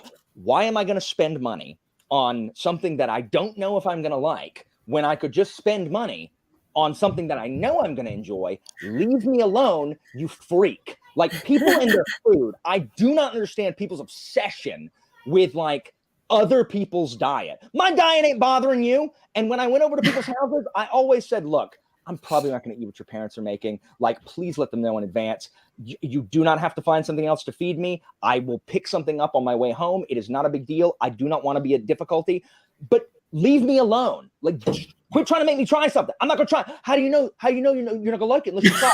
I've never been shot in the face. Should I try that to figure out if I like being shot in the face? Oh, well, how would I know? How would I know I would not like a bullet going through my nose? I've never tried it. Like, get out of my face. Like, I know I'm not going to like it. Like, stop. Leave me alone with my diet. And so, like, having routine where I don't have to make these decisions, because it's not just being a teacher. Being on the spectrum, I am very bad, and this is all going to be in my Asperger's video that's coming out whenever I am not overwhelmed to film it. Like, I am bad at reacting to things. I am an awful reactor to surprises because a surprise means that something is off routine. And I'm not talking about a good surprise, like, hey, surprise, like we like 30 people sent you the sub press Books of Babel. Like, that is the nicest thing anybody's ever done. Like, that surprise is fine. But I'm talking about like, oh, hey, by the way, there are people coming over, and I know that like this is what you thought your evening was going to be like. There's people who you don't even like coming over to the house. I react very poorly because most of getting by in my life is predicting how my day is going to go. And when it doesn't meet my expectation, like when something happens that doesn't happen the way that I think it's going to happen, I just respond poorly. And it's always been a problem. I'm an emotional person, as anyone can tell. And I just have an outburst and I always feel bad. I adapt very fast. Like I can recover very quickly, but my reaction is very poor. And so that's exhausting too, because I have to predict how my day is going to go. If I'm going to interact with someone, I have to predict how that interaction is going to go. If I've got a meeting, I've got to predict how that's going to go. And so I'm making so many decisions in my head. I'm tired. I was just remembering how, like, before I met Alan in person, he Voxer messaged me. He's like, Joanna, how tall are you? I must know this before I meet you in person. Seriously, I have to know. It will freak me out if you are taller or shorter than I think you are. It'll freak me out. Like, and I was shorter than you thought I was, so it's just funny. Yeah. Anyway, we're gonna have the opposite problem, Ellen. Why? Yeah, Tori's tall. I'm really tall. I'm almost 5'11". What? What's wrong with you freaks? Why are you so tall? That was rude. I didn't ask. That's so rude. It's not like I checked a box. Why are y'all so tall? My dad's really tall. Like, no. What do you want me to do? How?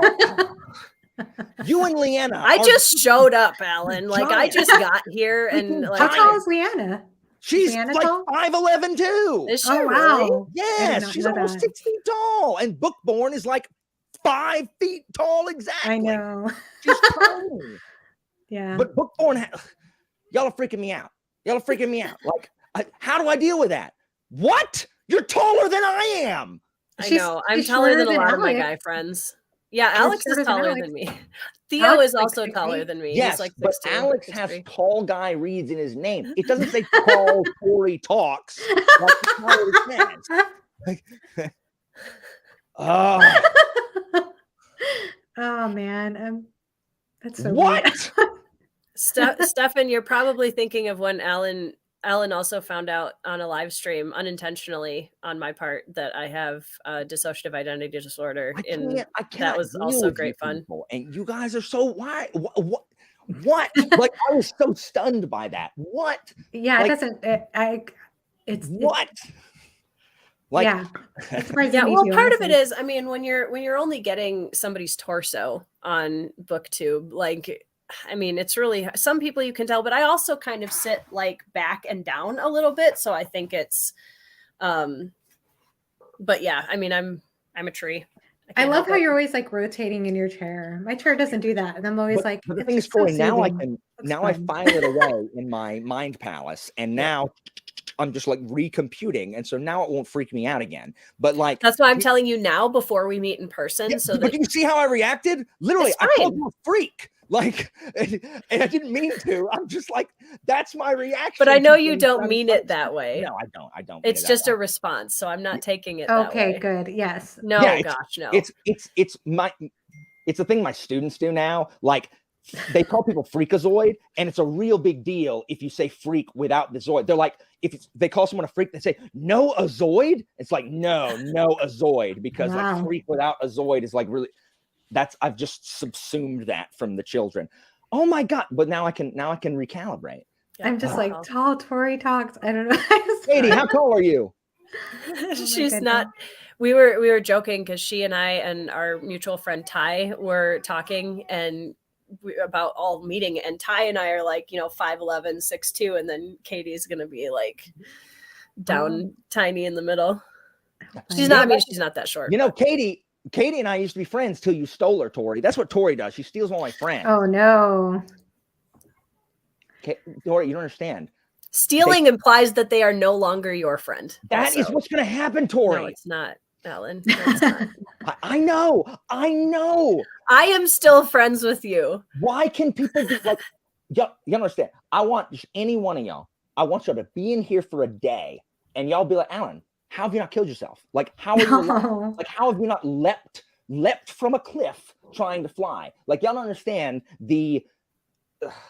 No one understands. Like, and I know everyone says that. No one understands, but I just like. Why? I mean, I don't have my brain Asperger's, weird? but I know what it's like to live in a brain that is neurodivergent all the time and feeling like you're broken because nobody else gets it, even though there are people that get it. I'm writing a dystopian parody called Neurodivergent, and I'm going to separate us into 5 categories: autism, DID. What are the other houses? We get a whole category. ADHD. That'll be the biggest. OCD. You'll have to split me in half. OCD will be in one, and then there's the. There's so many. Yeah, there's so many. Split them. I mean, but even if you're, regardless of being neurodivergent or on the spectrum or being not neurodivergent, whatever the case may be, I really think that relaxation is a skill, especially in this day and 100%. age. I It's do not possess something. that skill. What? I do not possess that skill. I mean, I agree with you. It's a skill. People think, oh, just relax. Like it's an Yeah. easy thing. It's not an easy thing for most people.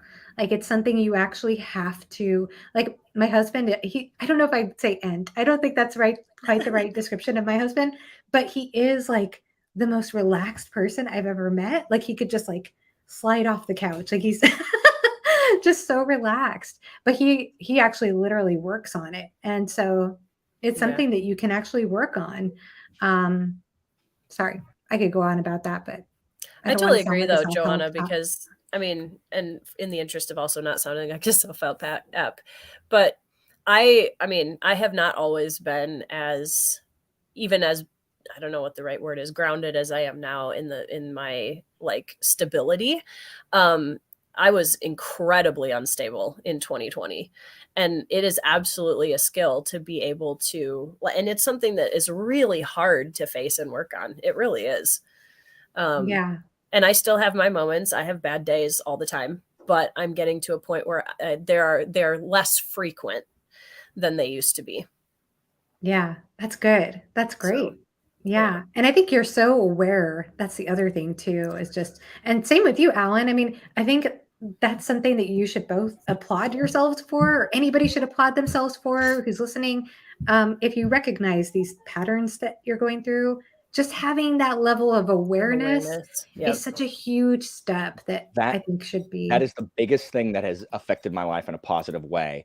As far as my mental health is getting diagnosed with Asperger's and realizing that, okay, these are the challenges that I'm going to Mhm. face. It is not like it is literally brain hardwiring. It is a processing issue. It is not an Yes. illness. It cannot be cured. There is no treatment. It is just my brain processes information differently than neurotypical people do. And once I realize that this is how my brain is going to process, I can say, okay, this is like I can recognize, and this is why it's so frustrating. This is why I'm like Schrodinger's hipster and Schrodinger and many other things. Is like I realize it's happening, but like changing like the chemicals in your body, like how you feel about something, like that's much harder. Like I can't Mhm. do anything about something the way something makes me feel, and that's why when Christina and I we do not fight. But if we ever like get in a disagreement, like when I am like hollering about something, I'm never hollering at my wife because she's wonderful, but I very frequently holler and I say, I understand that I am acting unreasonably right now. I am Yep. very upset about this thing, and I understand this is not a reasonable reaction I am having. I cannot help that I feel the need to shout because I do not know how to process what is happening.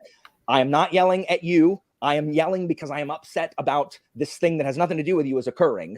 Like, and that has helped so much because, Yeah. Christina Mhm. had dealt with, someone on the spectrum before, and, her and her family are much more let's just it's fine. That's their thing. It's fine. Let's just Yeah. internalize it. And I am the opposite of internalizing. My So husband's family is the same way. yeah, so we've had to, learn communication, but like I am able to not, make my wife think that I'm mad at her or anything. Like, and other people, like my students too. I like if I lose my cool at my students for something, I'd be like, guys, like afterwards, I'll be like, guys, like I should not have lost my cool. Like, especially when you didn't actually do the thing that I thought you did. I'm yelling at you for something that you didn't even do. Thank you for informing me. My bad. My bad. I ain't perfect. Mhm. I'm not perfect. These kind of things irritate me. Like, you know, so understanding my brain better helps me get Mhm. by. Yep. Yeah. Because it's I feel so bad for people who and I'm also not trying to like say that I have license. Like just because you've got something wrong with you doesn't give you license to be a douchebag all the time. Like there's Right. people, who use their trauma as an excuse to just be an a-hole. Yep. And but I feel bad for people who like there's something that is internally or here that is a problem that they don't know that it's a problem. So they don't know why they're acting this way or why they feel the way they do. And instead they're just miserable. And I think as a country, we are getting better at acknowledging mental health. We're not getting better at making mental health more affordable in any way, shape, No. Yep. or form. It's too expensive. Like you want to get sorry to get on this high horse, but if you want people to get mental help, you need to make it affordable. It's too expensive, even with insurance. But like when I was in the 90s, you didn't take medicine. You didn't go see a therapist. You didn't take medicine. That made you dame. No. So we are getting a little better. In fact, sometimes I feel like we're overcorrecting to where everyone wants to Yep. adopt some kind of like psych or neurosis as their identity, where it's like, no. no, you're just lazy. Like, don't like stop co-opting this. You're not part of this. Like, that frustrates me too, where it's like, stop appropriating my autism. Like, stop it. Everyone's not autistic. But like, I don't know. Mental health is a thing that I've always struggled with. My parents just thought I was mad, like all the time. They just thought I had an anger issue. I'm like, no, I don't understand what is wrong with me issue. And you guys are not helpful in that. You just like, my parents didn't understand me, but it's fine. It is amazing how far we've come. Can you all hear me okay? I'm sorry, my earbuds You're fine. just died. So hopefully my mic settings are okay, because Yeah, you're fine. Would affect that. And if there's an echo, I apologize for that. Yeah, no, I think it's really, really helpful to be, and that's something I really admire about both of you, by the way, is I know that Tori, you've been so, I think it's such a vulnerable thing to be able to be transparent about having gone through or having been diagnosed with anything. So like being transparent about your DID, and then Alan with your, with Asperger's. So I think that's probably helpful to a lot of people too, to hear about that. Not only if they're going through it, but also if they have a loved one, because chances are we're all going to be interacting with people who are have one of those kind of diagnoses. It has been, it's really rewarding on BookTube when someone messages me and says, hey, I appreciate how openly you talk about being on the spectrum, because I mean, I guess there is a stigma against like spectrum.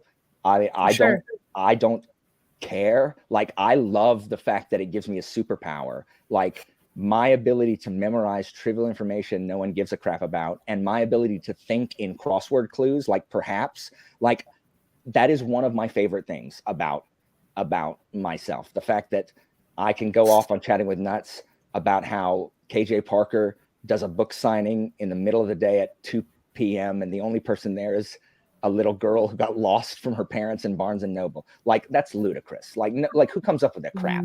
Like, but that's how my brain works, and that is what makes me happy. It makes me sad, the struggles that come with it, but it means a lot when, like, someone once said that their like teenage daughter or something, like had just been diagnosed and really had watched me talk openly about it, and so like felt better. And that is, and it's passe to say this kind of thing, like, oh, well, I really appreciate the good I'm doing. I'm not trying to say that, but it does. I mean, that makes me happy. I try to do that with my students. Like, I tell the kids, like, I got an email from a kid who was in my class last year, and then she moved to California. Absolutely brilliant child. Like, I'm so mad she moved. She would destroy at competition. Wonderful kid, but her sister had graduated and her family moved to California to be close to her sister. Think about that.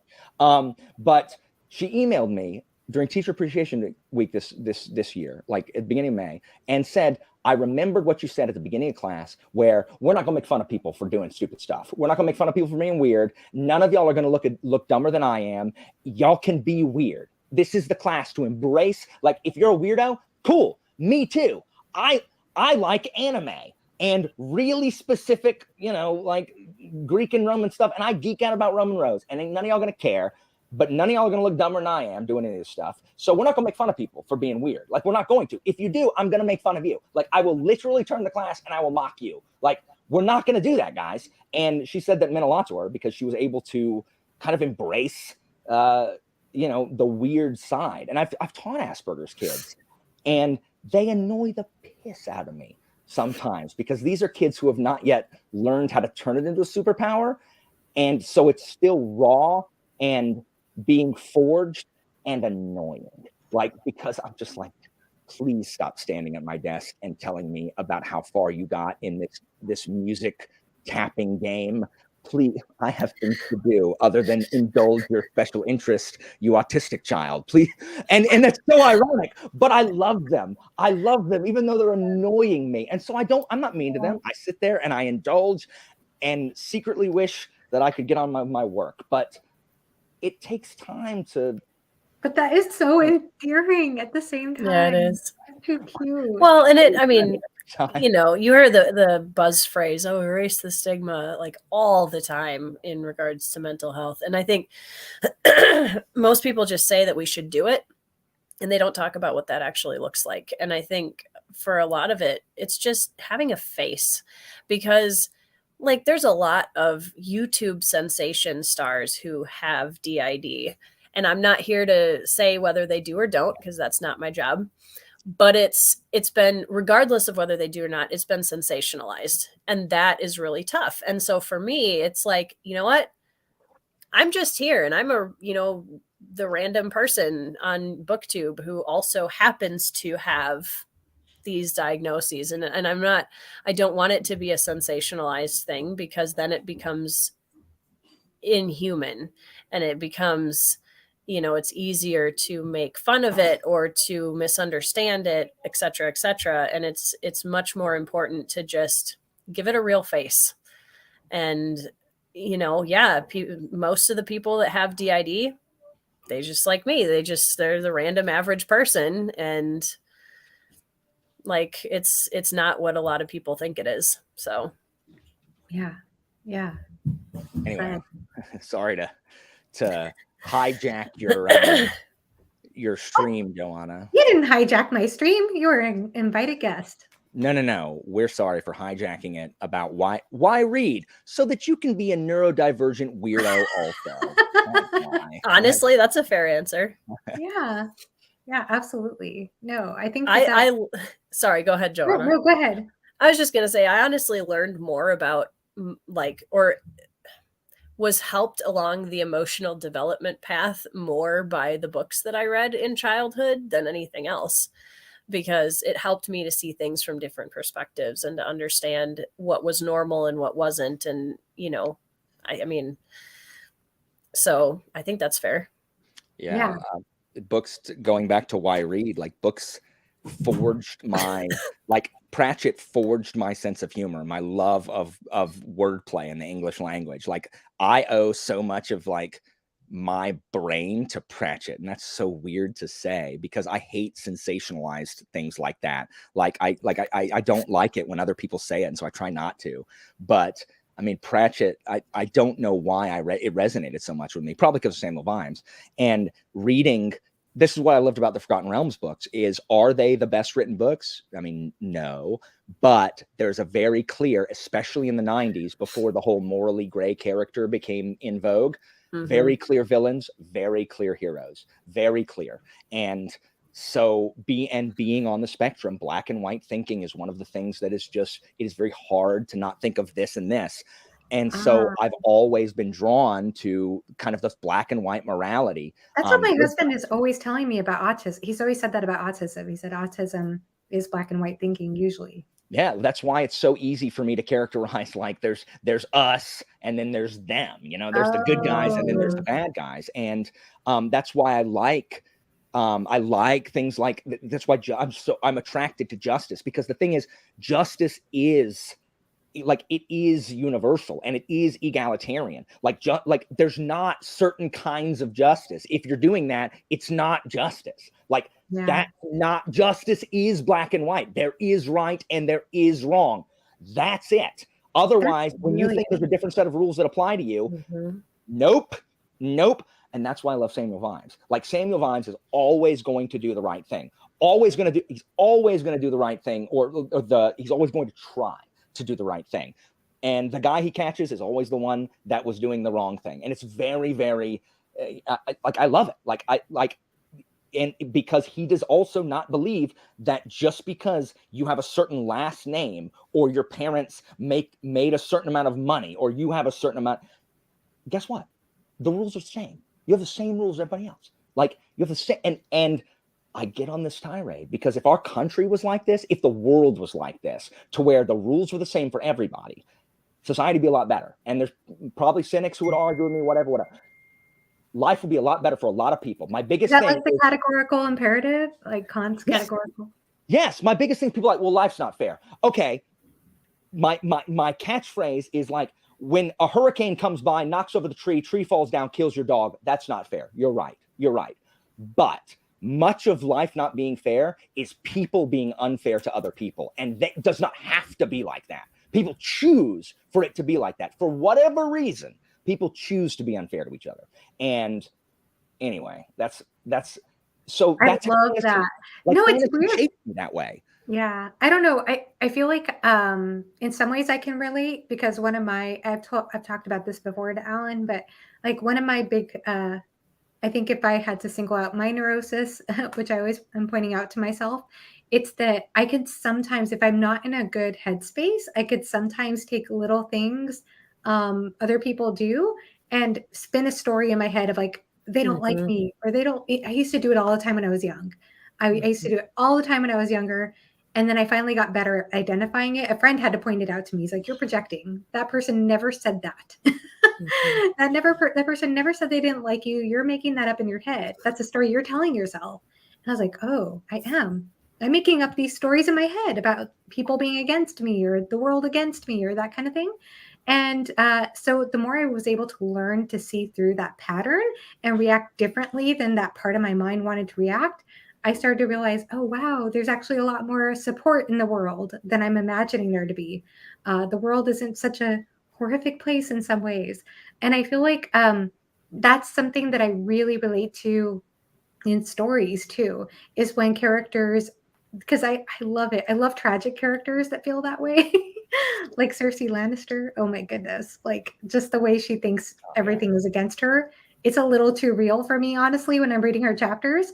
But like at the same time, being able to see that in a story context and like see outside of it through the reader perspective. So to be in and outside of it, I feel like is so healthy for the mind. It feels so good for me personally to be able to do that. And I do like especially I do love themes of loyalty too, Alan. I will not lie. Themes of loyalty and it's just like my favorite thing ever. So Yeah, I mean, yeah, I have a warped sense of loyalty. Like loyalty is such a huge thing, and I have to realize that other people do not define that the same way that I do.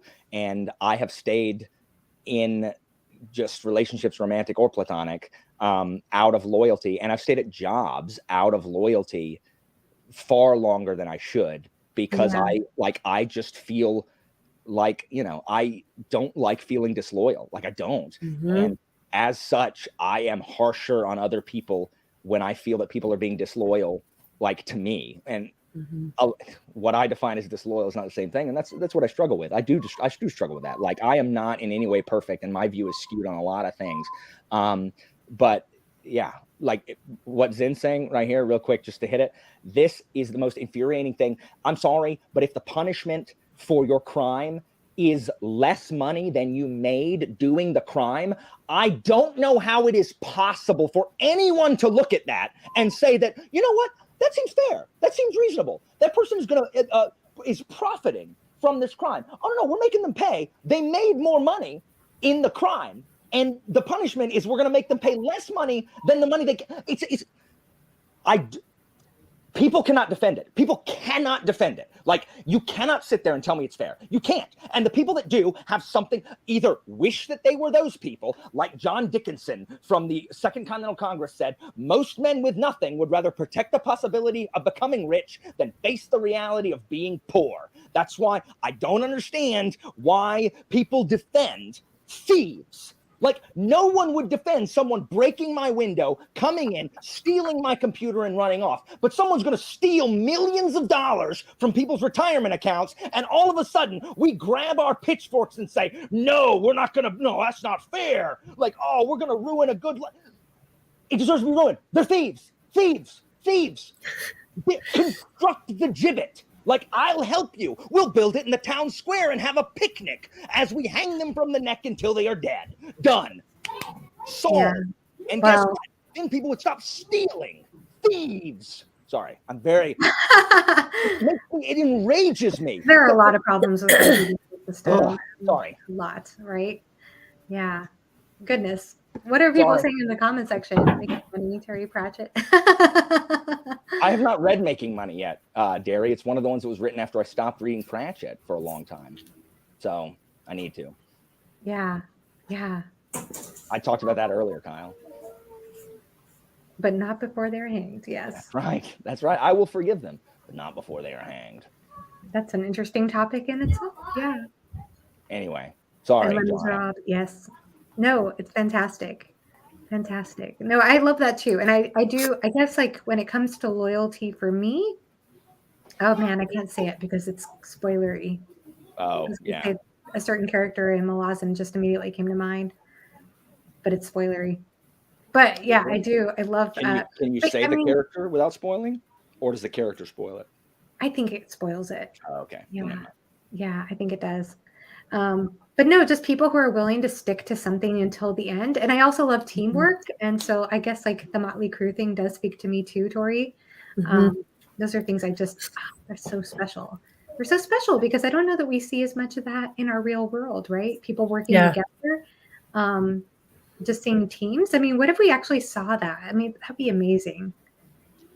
Well, and that's, I mean, one of the video essays that I'm hoping to do at some point once I actually can script it out is the themes of self-sacrifice and sacrificial love in the Red Rising trilogy. Because that's one of the reasons why I love it so much, honestly.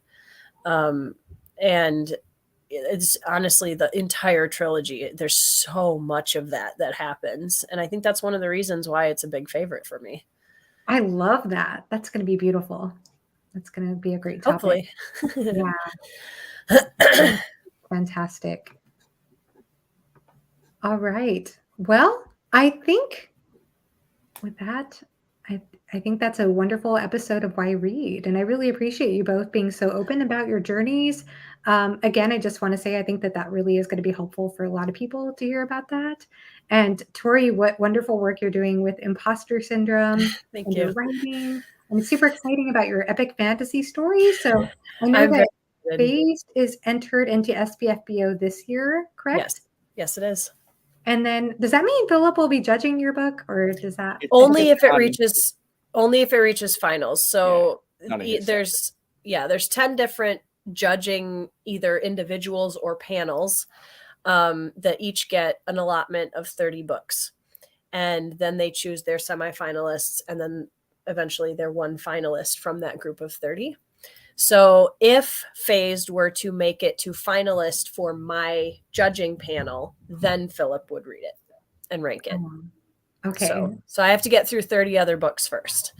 And there's some pretty excuse me, How does the semifinals work? The semifinals, yes. So the semifinals will be announced somewhere around the end of October. And that's the judges all do it differently. Some of them will do a massive dump at the end and just give all their semifinalists at once.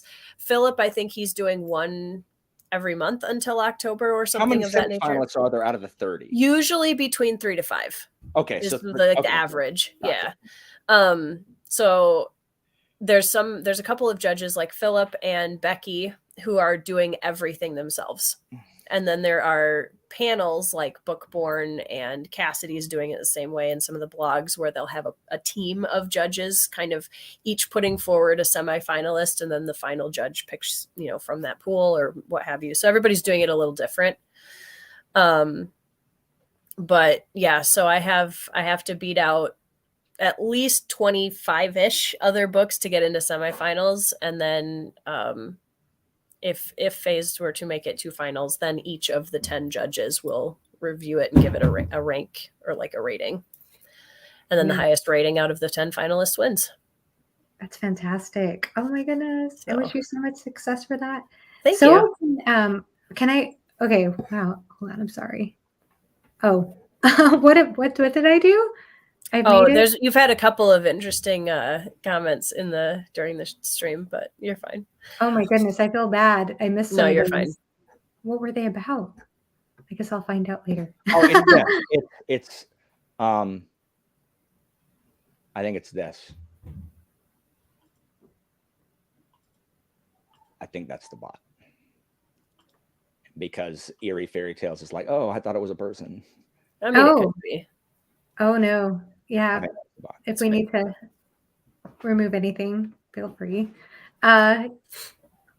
Fantastic. I guess last things. I do have one more question for you both. And that, just to end it on a slightly, on a hopeful note, I'll say that, is what is the best advice you've ever received? This is one of my favorite questions. Or you could just come up with anything. It can maybe not even be the best advice, but some wonderful advice you've received. In relation to what?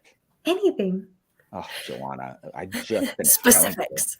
I just finished telling you that I have paralysis.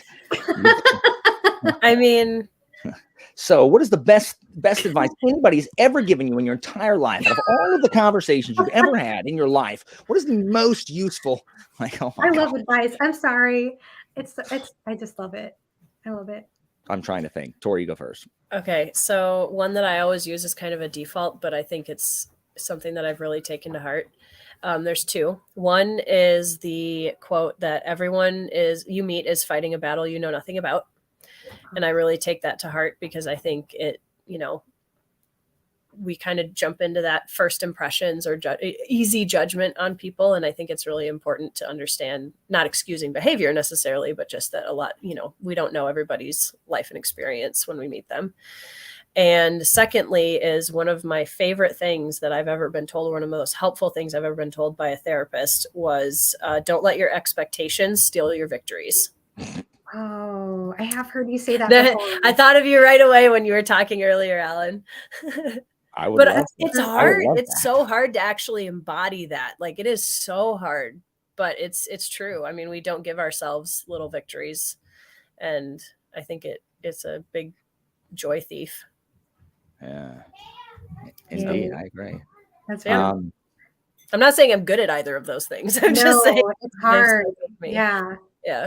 But Alan, you maybe if you had to give one advice to the students that you teach, maybe if you framed it that way, would that be easier? Oh, the advice to students that I teach, the advice that I give to them is study what you want to study in college. Like take classes that you are interested in. And if you don't know what you're interested in, take a wide variety of classes and find what you're interested in. The advice that I give them is that it is ludicrous for us to expect you to know what you want to do for the rest of your life as a teenager. Like that's ridiculous. Like the amount of pressure, like that, like no teenager needs to, like we're past the realm of where we have teenage kings who have to decide what's good for a nation. Like they don't need that kind of pressure. College is for learning. School is for learning. And so you should learn as much as you can in college, and you should continue to be a learner. Like,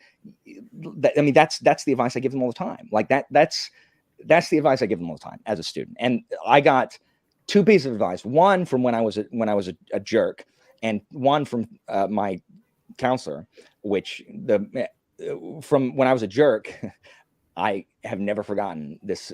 I was doing a play, and this girl, she's wonderful. Like she's so nice. And she told me, she said, Alan, just because you're miserable doesn't mean you have to make everybody around you miserable. And I was like, that's okay. That hurts. But that was the first time I ever realized, like that was the first time I started looking at myself. Now it took another 10 years before I actually did anything about it. But that's the first time I ever realized, like, hey, you should not act the way you do. But then, my counselor says, you were not put on this earth, Alan, to alter the fabric of the US governmental system. Like, it's not on you to fix systemic corruption at the national level. Focus on what is in your locus of control. And that's true. Like, I would be much less riled up. She's not saying to not care about that kind of thing, but me getting bent out of shape, like I can't do anything about that. You know what I mean? Like I cannot alter that. What I can do is alter it on a micro level. And that's, I should focus more on the things within that I have the ability to affect. I don't have the ability to directly affect the national, culture. You know what I mean? I can't, they didn't elect me. Wasn't able to seize power and become benevolent dictator yet. When I do, then I'll worry about that. So it's just about I get so stressed out about things that I can't do anything about. And that's advice that is commonly given by therapists is, hey, you should focus on something you can do something about instead of something that you can't. Like, I can't, you know. There's that serenity prayer, right? I Mhm. can't remember the exact words of it, but let me like Yeah. Focus on focus on what you can control and surrender what you can't control and have the wisdom to know the difference. Yep. Yeah. Isn't that, don't they do that in AA? Isn't that an AA? Yeah, I think they do. Yeah. I'm pretty sure they do. Yeah. But yeah, like I can't